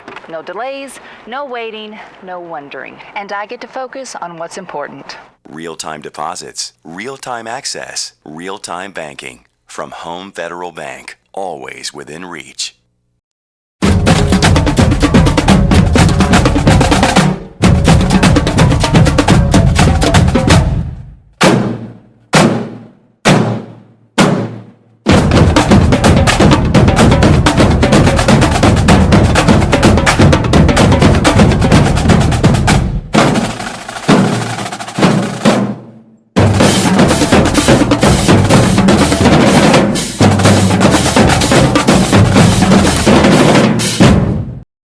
Two plays and 69 yards is all it took for Pigeon Forge to take a 28-point lead in this contest, as there is the kickoff away, and it's going to go deep into the end zone again. Claiborne will have the ball at their own 20-yard line. It's almost like the fans here stare at the kicker in awe and wonder that somebody can kick the ball that far. I mean, that's just not something you see around here every day. This may be, Nicky Sisto could be the most impressive kicker we've seen all season long, Asher. Well, he is for me. I know that. So Claiborne will now take over with 5 minutes and 10 seconds remaining in the third. They trail in this one 36-8. Asher, they've had plenty of opportunities, just haven't been able to capitalize. Yeah, I mean, the game has been handed to them a couple of times. Here, take it over, and they just refuse to. Off of the 69-yard drive from Andrew Biamani, Ty Stone for the Bulldogs will now line up under center. Going to hand the ball off to the right side. And getting to about the 20, close to the 25-yard line is the ball carrier. And couldn't tell if that was Beeson. Yes, it was Elijah Beeson. Just not a lot of room running the football. Pigeon Forge committed before they got here they were going to stop the run. If you're going to beat us, you're going to have to throw for it. And they're going to give him only about 1 or 2 yards on the play. Looked like he got more than that from the first look. So it's going to be second down with about 4.5 to go in the third. Ty Stone lines up under center. Going to hand off up the left side again, and a fumble by the Claiborne Bulldogs player, and it's going to be a turnover. It's going to go back to the Pigeon Forge Tigers. Now you're in danger of letting this thing get out of hand. You've got to come up with a stop here, try and keep the score respectable, because one more score, and all of a sudden this looks a lot worse than maybe it could have been. Claiborne has competed with Pigeon Forge all game, especially in the second quarter, as we now have an injured Claiborne Bulldog down on the field following the turnover. Another turnover for the Claiborne Bulldogs. Another opportunity, another gift given to the Pigeon Forge Tigers. 4 minutes and 27 seconds remain in the third quarter. Pigeon Forge leads this one 36-8, and they're going to take over again, and a chance to make the score even more lopsided here on Senior Day for Claiborne, as the injured Bulldog player has now been helped to his feet, and he will walk off the sidelines limping, has some assistance, and that's not good news for Claiborne. It looks like that's the senior Isaiah Cloud. And he is definitely, I mean, he's been the backbone of the run game basically all year, and you hate to see him get helped off the field like this on his final performance. So the Pigeon Forge Tigers will take over following another turnover for the Claiborne Bulldogs. 4:27 is left in the third period. Pigeon Forge looking for their fourth win in a row, trying to advance to the 2016 playoffs, and they have been doing it in a very convincing way. They've defeated Unicoi County, Chuckey Doak, and Johnson County, and now looking to put away Claiborne. One more touchdown could certainly do that. You've got 4 receivers to this side, and the inside guy cannot run a route. Dawson Day now lines up in the shotgun with 4 receivers, sends one man in motion from the right to the left, gets the snaps, a handoff to the right side, and bursting past a ton of Claiborne defenders and bouncing into the end zone is the Pigeon Forge running back. There is a flag late in the play, as again the running back looked like that was Biamani again, had hardly any contact before he bounced into the end zone. However, the play will be coming back, as it is a hold against the Tigers. They made that play look really easy, and again, the trend for Pigeon Forge that I have seen, if I was scouting this team, is that whichever side they have the most receivers on is the side they are running the ball to. Looks like about 90-95% of the time. That play was no different. Unfortunately, the hold brings it back for Pigeon Forge, because that play they absolutely dominated the line of scrimmage, and Claiborne can just not get off blocks to go tackle anybody. Following the holding penalty, it's going to be first down and long for the Tigers from the Claiborne 35-yard line. Dawson Day sends a man in motion in the shotgun, and going to run the same play that they just ran a moment ago, and bouncing past a Claiborne Bulldog tackler and getting all the way past the first down marker and more. That's number 15, Sammy Gonzalez, with his first carry of the day. And I don't know what the defensive ends have been taught, but Matt Cupp is the D end on this side. They just ran this play at you. They come back, they're going to run it again. The wide receiver motions. He comes right to the edge of the offensive line, and all he's going to do is crack down on you. Maybe think about moving out, maybe attack the outside. Your number one rule is not to get beat to the outside. Do something to give yourself a little bit more of an advantage than just kind of standing up and getting rolled downfield. A 23-yard run by Sammy Gonzalez gives the Tigers the ball at the Claiborne 12-yard line on a K&K Metal first down and 10. Dawson Day gets the snaps, going to hand off up the middle back to Gonzalez, and Gonzalez this time is met at the line of scrimmage. And he played it 100 times better that time, and that made all the difference. Even though he didn't get the tackle, it still eliminated the fact that they could run outside. He was forced to cut it inside, and it looked like Helderman was right there for the tackle.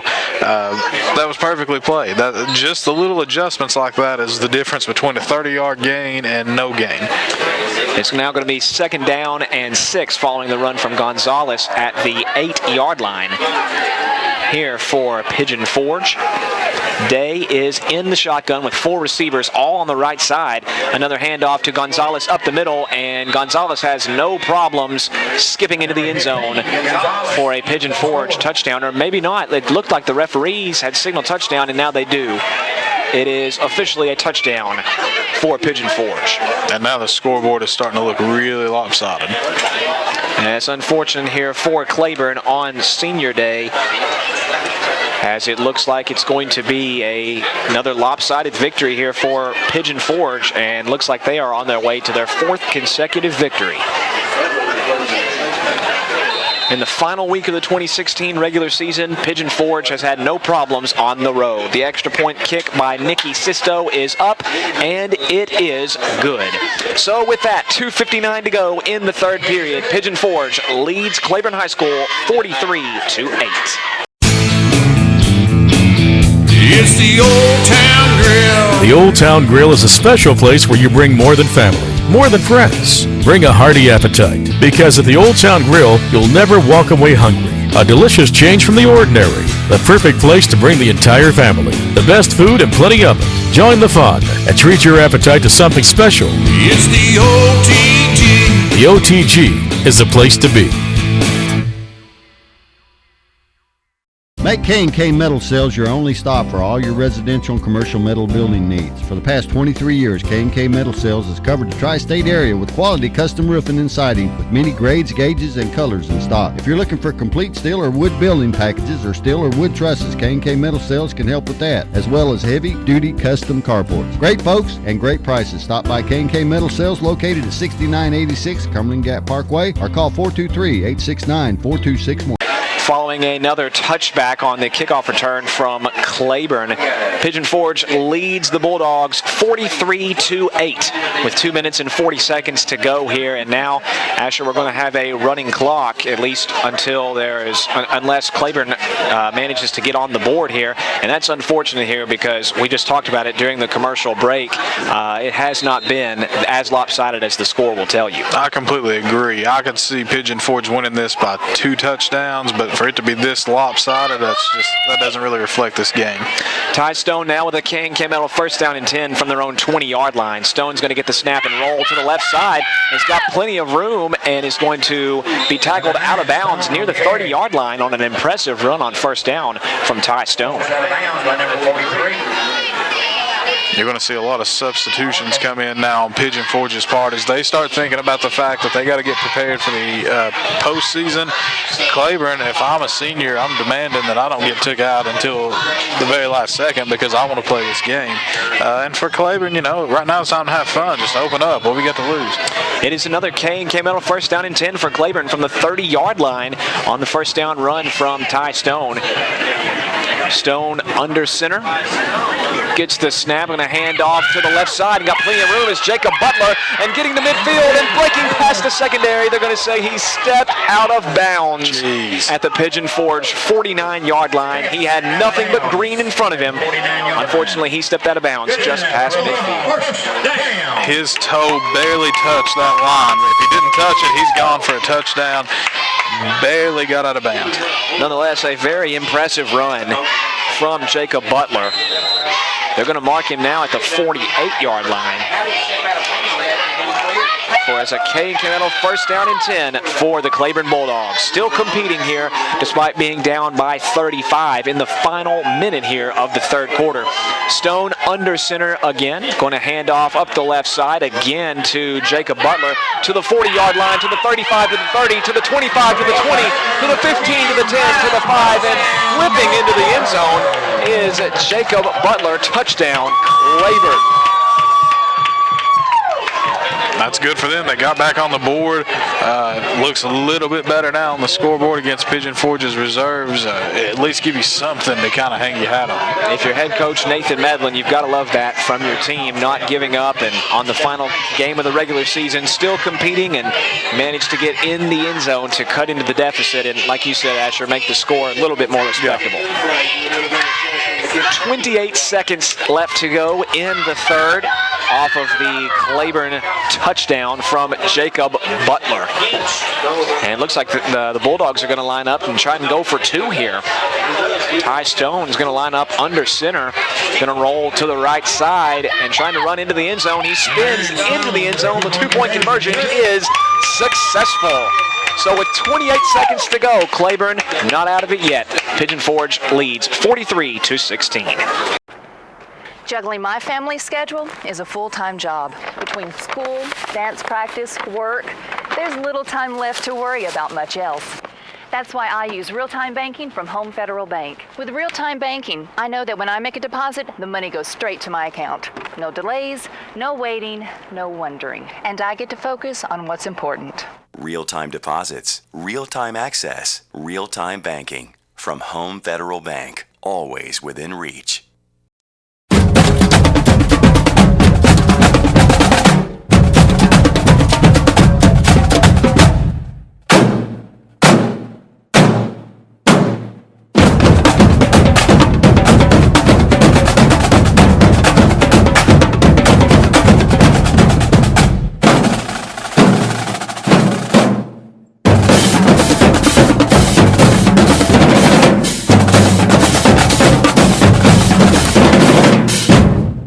A very impressive drive from the Claiborne running back Jacob Butler has now made the score 43-16 here from New Tazewell.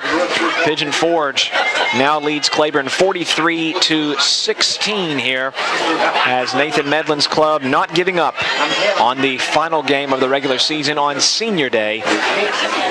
And the deficit is now at 27 actually. 27 following the two-point conversion, the successful two-point conversion run from Ty Stone.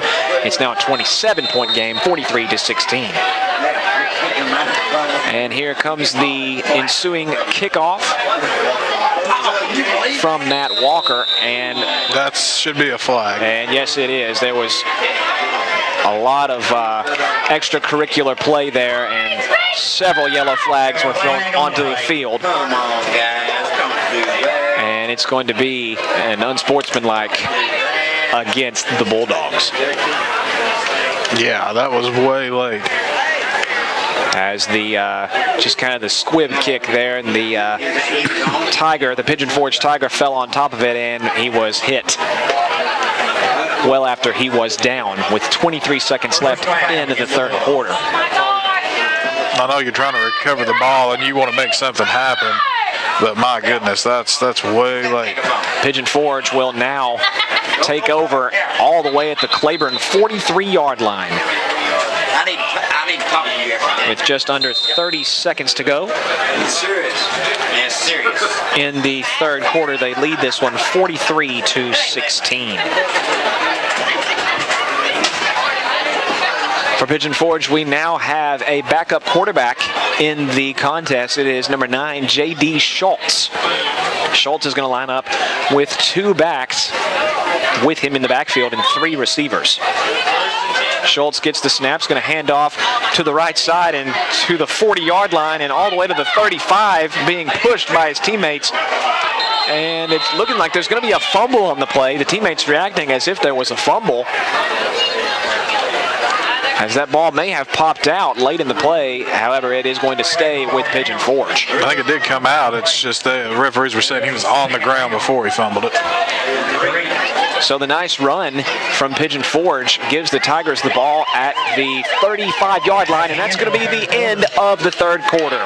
So with 12 minutes remaining on Senior Day, Pigeon Forge leads Claiborne 43-16. Stay tuned. You're listening to the LMU Sports Network on 91.3 FM WLMU. It's the Old Town Grill. The Old Town Grill is a special place where you bring more than family, more than friends. Bring a hearty appetite, because at the Old Town Grill, you'll never walk away hungry. A delicious change from the ordinary. The perfect place to bring the entire family. The best food and plenty of it. Join the fun and treat your appetite to something special. It's the OTG. The OTG is the place to be.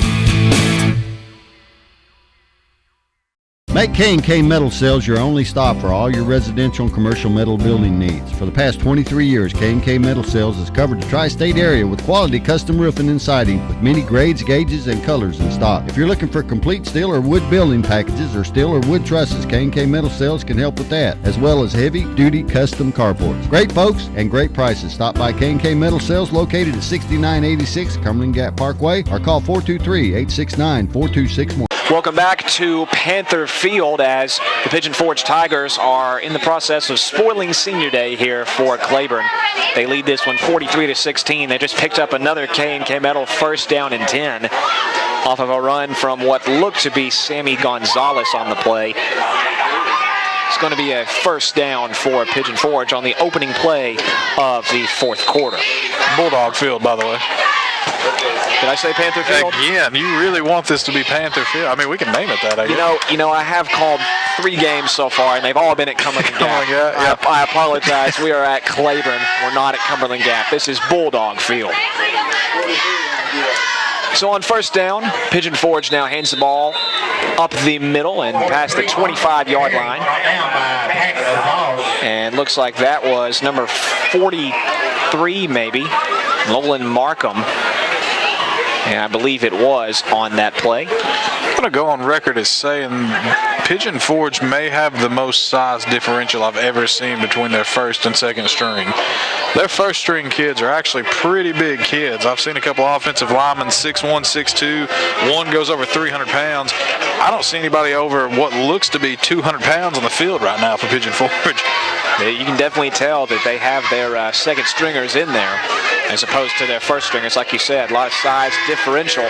As another handoff up the middle to Gonzalez. Gonzalez is going to race into the end zone for another Pigeon Forge touchdown. The second stringers, despite not having much size, they still possess the talent. Still have the speed, and Claiborne still just does not have any clue on how to stop that play. Gonzalez races in for what I believe was his second touchdown of the game with 10:38 remaining in the fourth quarter, as we have now gotten to the point where we have started trading scores here. We talked about in the pregame that this could be a shootout, and here in the second half at least it kind of has been. The extra point is up and good. We're going to keep it right here as Pigeon Forge now leads this one 50-16. That was their backup kicker. Yes, it was. How many teams have we seen have a backup kicker? Literally, the only thing he is on the roster is a backup kicker. That's right. Nicky Sisto. You're absolutely right. So now the Claiborne Bulldogs will take back over on possession while following the kickoff with 10:38 to go in the fourth. It is now 50-16. It is senior day here for Claiborne. Unfortunately, they have not been able to translate it into a win. Pigeon Forge looking for their 4th consecutive victory. They have defeated Unicoi County, Chuckie-Doak, and Johnson County. A loss here for Claiborne would be the 7th one in a row. It's a rough season. I've been through a couple of those myself. Yes. You start talking about losing 7, 8 in a row, that's tough on somebody. It is now a 34-point lead for the Tigers of Pigeon Forge as Claiborne was successful on a 2-point conversion attempt, their last touchdown. And the backup kicker here, as you mentioned, Asher, for Pigeon Forge will now send it off, and that one's going to go deep into the end zone as well. My goodness. Pigeon Forge has a host of impressive kickers. That's number 80. We don't have a number 80 on our roster here, but that's the second kicker tonight that has brought that ball well into the end zone. I'm kind of curious to see what Claiborne does here on offense. Obviously, you think about putting in some second stringers. I've only ever seen Ty Stone warm up as the quarterback. I don't even know if they have another option at quarterback. Looks like he's still out. I think it's still a first-team offense. Looks like it still is. Stone is still on the field at quarterback. He's going to line up under center on a K&K Metal first down and 10. Stone is going to get the snap. He's going to hand off up the left side to Butler. Butler's going to go on the far sideline and racing past the secondary and pushed out of bounds is Butler on a very nice run. Butler has thrived in these past 2 possessions. Boy, he was right there again. It was almost a carbon copy just on the other sideline of what we saw earlier, where he was tiptoeing down the side and just couldn't quite keep his balance and ran out. Otherwise, I think he scores again. Last time Butler had nothing but green in front of him. This time it was very close. He only had 1 man to beat. As he was pushed out of bounds, they're going to say at about the 39-yard line. It's going to be a 19-yard run for Jacob Butler and a K&K medal, first down and 10 for the Claiborne Bulldogs. 9 minutes and 18 seconds remain in the final quarter on Senior Day from New Tazewell, Tennessee at Bulldog Field. Ty Stone under center, going to hand the ball up the middle. No, he's not going to hand up the middle. Stone is going to keep it, and Stone's going to get past midfield. Faked me out on that play. I thought it had gone up the middle, but Stone as the keeper. It's going to be another first down. Nice run, and a lot of times this offense thrives when you have good fakes. Sometimes you've got to be willing to sell out, take a shot, get tackled, faking like you have the ball, because that draws the defense away from the guy who actually has it. Claiborne has now entered Pigeon Forge territory at the 48-yard line. Stone under center with 3 receivers, 2 to the left and 1 to the right. Hands off up the middle, and this time he is met by a host of Tigers and brought down well behind the line of scrimmage. That's Jacob Butler. It looked like there were about 3 defenders in the backfield on that play. They said they had seen enough of that. And it's now second down. They're going to lose about 2 yards on the play. Second down and 12 from dead at midfield.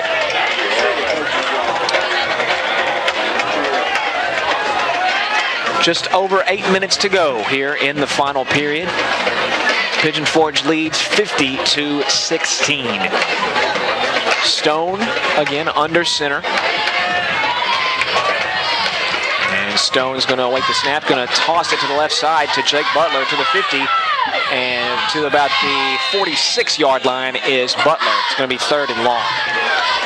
He doesn't have a lot of size as far as getting through some of these congested areas on the field, but Butler, if he can get into open space, looks like he's about the fastest player on the Claiborne roster. I don't know how the 40's timed out, but just from us watching up here, I think he's the fastest player, and that's explained why when he gets open field in front of him, he's gone. I've not seen anybody on the field that can catch him. A 4-yard run. That's going to make it 3rd down and 8 from the Pigeon Forge 46-yard line for the Claiborne Bulldogs. As Ty Stone here with just over 7 minutes to go in this contest. Stone under center again. And Stone is going to fake and throw the ball on the slant pattern. That's complete to Hunter Rosenbaum. And Rosenbaum just gets past the first down marker.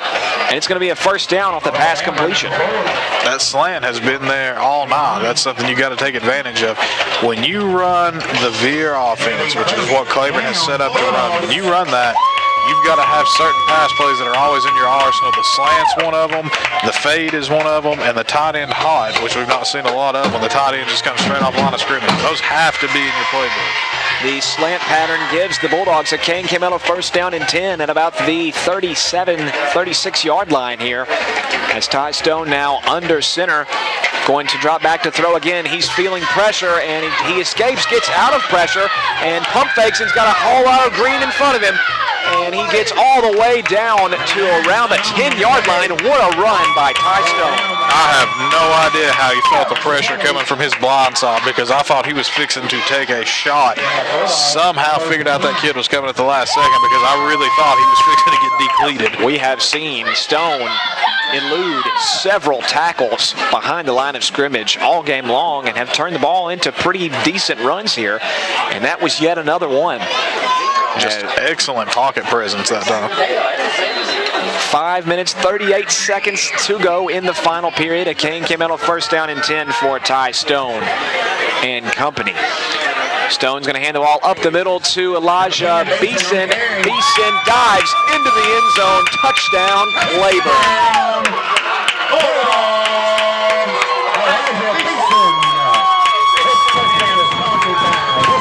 The second. Go ahead. the second half touchdown for Claiborne. Elijah Beeson finds the end zone. Yeah, that was just a nice push that time by the offensive line. They really dominated the line of scrimmage, give Pigeon Forge a little bit of their own medicine, and Elijah got in there pretty well untouched. Bulldogs lining up for a 2-point conversion attempt again. Stone under center after the touchdown play. Stone is going to get the snap and roll to the right side and breaking a tackle, trying to break another one, and he's not going to be able to. The 2-point conversion is no good. So with 5:22 to go in the fourth quarter, Pigeon Forge leads 50-22. Stay tuned. You're listening to the Old Town Grill Game of the Week. Juggling my family schedule is a full-time job. Between school, dance practice, work, there's little time left to worry about much else. That's why I use real-time banking from Home Federal Bank. With real-time banking, I know that when I make a deposit, the money goes straight to my account. No delays, no waiting, no wondering. And I get to focus on what's important. Real-time deposits, real-time access, real-time banking. From Home Federal Bank. Always within reach.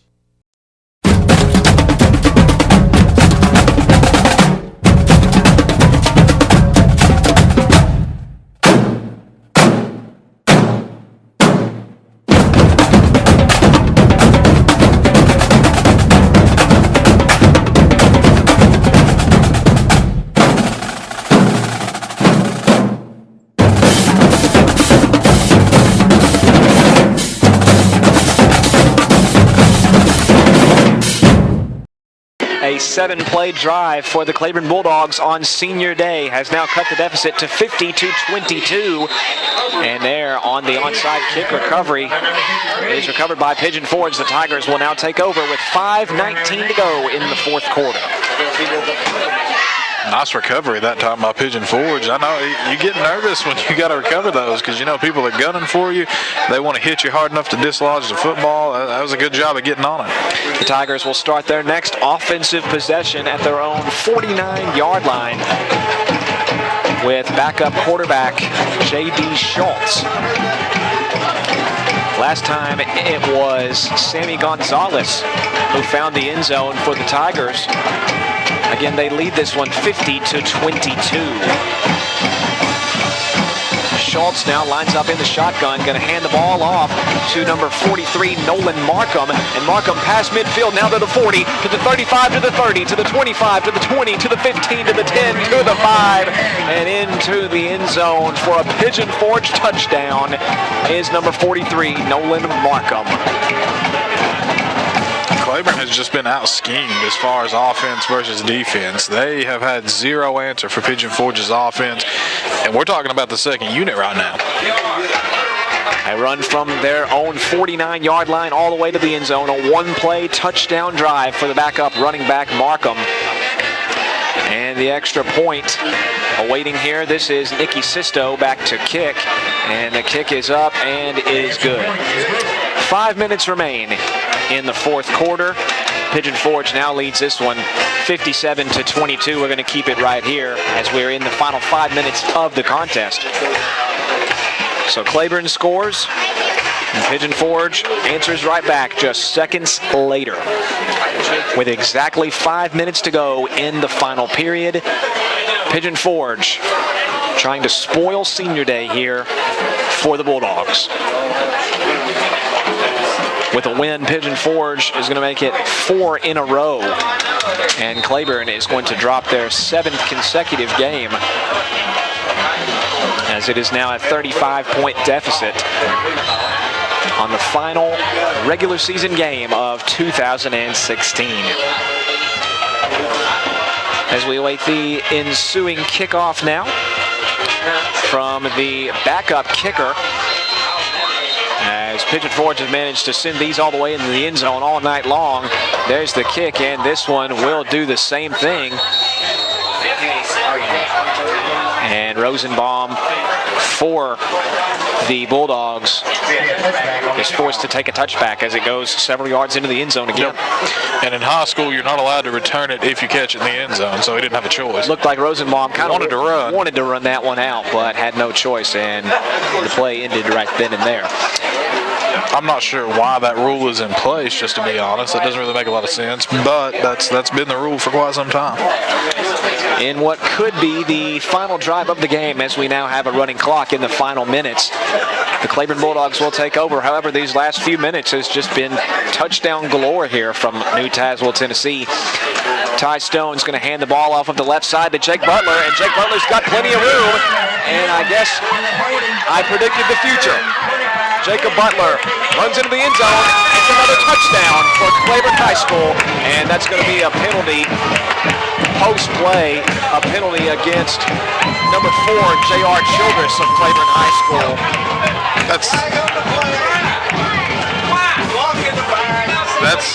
I think that's got to be after the play, right? Yes. They signaled touchdown well before that happened. Yes. As Jake Butler found himself in the end zone yet again in the second half. Just as I called it. Right. It's not hard to call a touchdown right here. Close your eyes and say touchdown, you may have it right. Absolutely. I think this has to be after the play because that occurred way late. Yeah. Yes, it is. Yeah. Against Claiborne again, as Butler offset. As Butler ran into the end zone, a defender for Pigeon Forge was shoved into the corner of the end zone by the Claiborne wide receiver there. So Jacob Butler's really going to pad his stats here in the last few minutes of this game. Jacob Butler's had one heck of a second half. He has ran the ball, especially just in these last couple of drives. He has torn up the backup defense for Pigeon Forge.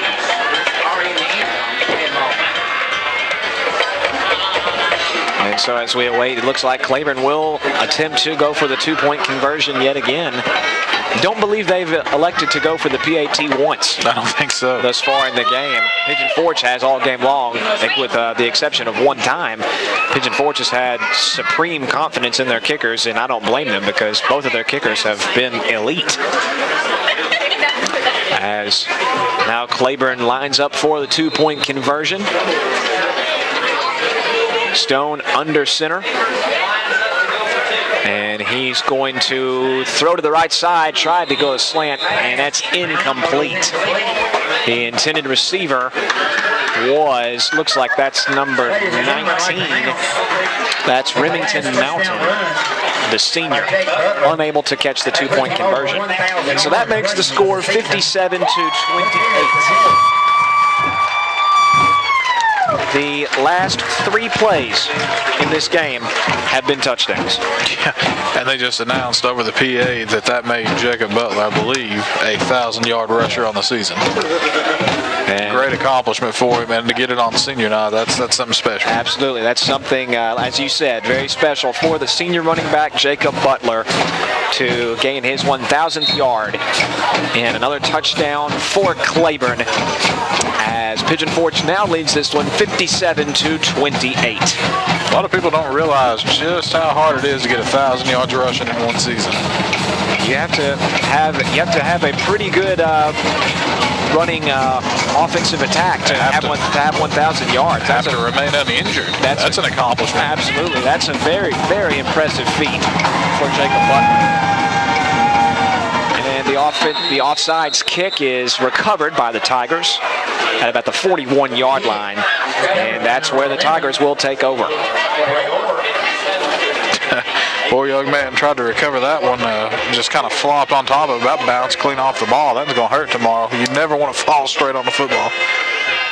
Stay tuned with us, folks. There's 3 minutes and 55 seconds. There's still plenty of time for about 14 more touchdowns in this game, as there have been plenty of them in just the past couple seconds. 3 touchdowns in the last 3 plays here from New Tazewell. Pigeon Forge now is going to hand off, and that one is not going to go for very much. It's going to lose yardage, actually, as number 13, Michael Culp, was on the carry. He lost yardage on that one.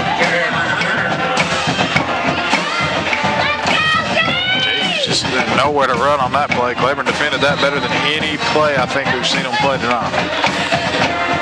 Second down and long now faced for the Pigeon Forge Tigers with under 3.5 to go in the fourth quarter. Backup quarterback J.B. Schultz for Pigeon Forge. Schultz gets the snap in the shotgun, going to hand the ball back off to Michael Culp, and Culp gets past midfield to the 45, to the 40, and all the way to the 39-yard line. A huge gain for Michael Culp, a first down for Pigeon Forge. A lot of confusion on that play. Claiborne's trying to sub some people in and out, and the man who thought he was getting subbed out wasn't supposed to be out, and that just happens to be where they ran the ball. Huge hole there for Michael Culp has given Pigeon Forge a came out first down and 10 at the Claiborne 39-yard line. Schultz now gets the snap in the shotgun. Schultz is going to hand off to the left side. It's going to go back to Culp for the third straight play, and he is going to be brought down at the 35-yard line for a 4-yard gain. It's been a heavy dose of Michael Culp in this one, in this drive at least, as it's going to be now second down and about 6. Well, again, moving forward, I think Pigeon Forge has got a really good chance to make something happen in the playoffs. They seem to be athletic enough. They've got some talent. They've got to clean up some of this sloppiness we've seen as far as penalties go, but I think they've got a legit shot. Just over 2 minutes to go in the fourth quarter. Schultz is going to hand off up the middle, and getting past the 35-yard line to about the 32 or the 33 is the running back. This time it's number 27, Chase Reno. And there's a timeout on the field. We'll keep it right here, as don't know why the timeout was called there. But nonetheless, 2 minutes and 5 seconds remain in this contest. Pigeon Forge has got what they wanted on the offensive side of the ball. They lead this one 57-28. The coaches for this year for the Claiborne Bulldogs. Yeah, I think going into the postseason, Pigeon Forge could make some noise in the playoffs if they clean it up. For Claiborne, I really think part of this offseason is about finding what you are trying to be. We've seen Claiborne come out with about 3 or 4 different identities. I've seen them run a defense tonight that I hadn't seen them run all year. They have got to figure out exactly what it is they're shooting for and go with it, win, lose, or draw. A lot of coaches want to adjust everything every week. You got to find something you're good at and stick with it. We talked about that this could be a shootout before the game began, and it has turned into that in the second half as far as the last few drives are concerned. As there's the third down run by Michael Culp. That's going to be another first down for Pigeon Forge. So Pigeon Forge's late fourth quarter drive continues. It's going to be a Kane K-Metal first down and 10 from the 27-yard line of the Bulldogs. 1:45 to go in the final quarter. Pigeon Forge leads again 57-28. Quarterback is J.D. Schultz. Gets the ball in the shotgun with 3 receivers. Hands the ball off to the left side of the field with Culp again. Culp gets to the 20-yard line and to about the 19. And that's going to make it second down and just a couple.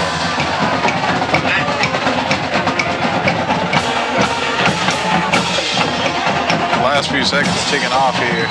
I really do. I just kind of wonder what Claiborne, somebody took a timeout.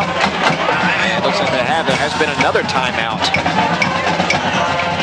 And it looks like the Bulldogs took that timeout with 1 minute and 10 seconds remaining in the final game of the regular season.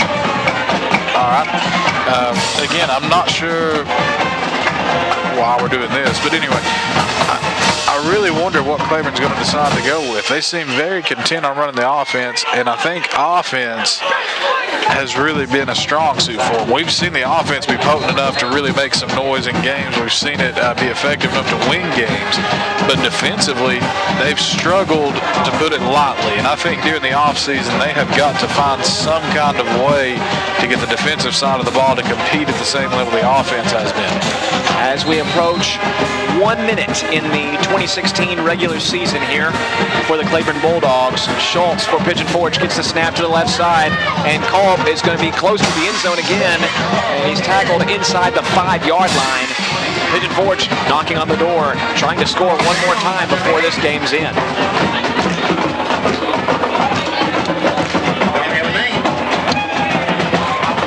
Michael Culp has ran the ball 6 times out of the 7 plays in this drive, as we have now approached 54 seconds in the final quarter, of the 2016 season. Schultz lines up in the shotgun. 42 seconds to go.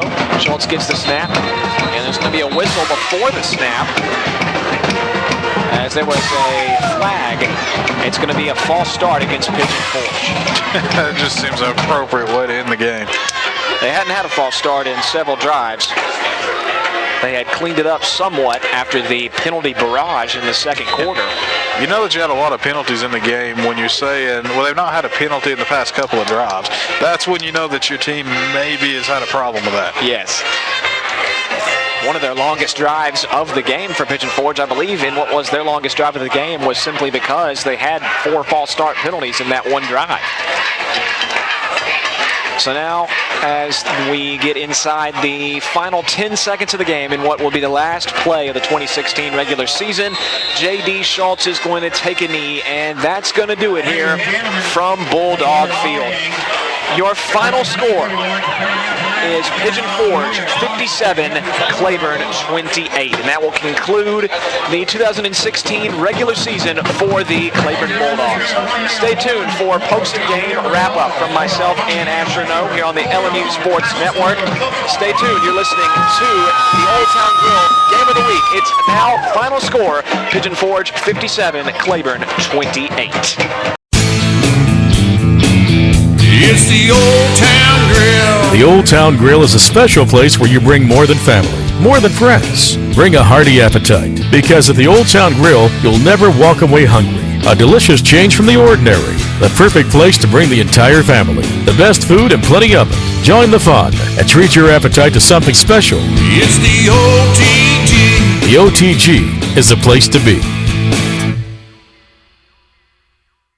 Make K&K Metal Sales your only stop for all your residential and commercial metal building needs. For the past 23 years, K&K Metal Sales has covered the tri-state area with quality custom roofing and siding with many grades, gauges, and colors in stock. If you're looking for complete steel or wood building packages or steel or wood trusses, K&K Metal Sales can help with that, as well as heavy-duty custom carports. Great folks and great prices. Stop by K&K Metal Sales located at 6986 Cumberland Gap Parkway or call 423-869-4261. And that'll do it here from Bulldog Field at Claiborne High School. Your final score, Pigeon Forge 57, Claiborne 28. That will end the season for the Claiborne Bulldogs. They finished the year at 2-8, and that will conclude the 2016 high school football regular season here for the LMU Sports Network. Pigeon Forge will be competing in the 2016 playoffs, but for us, we will see you in August 2017. So long, everybody.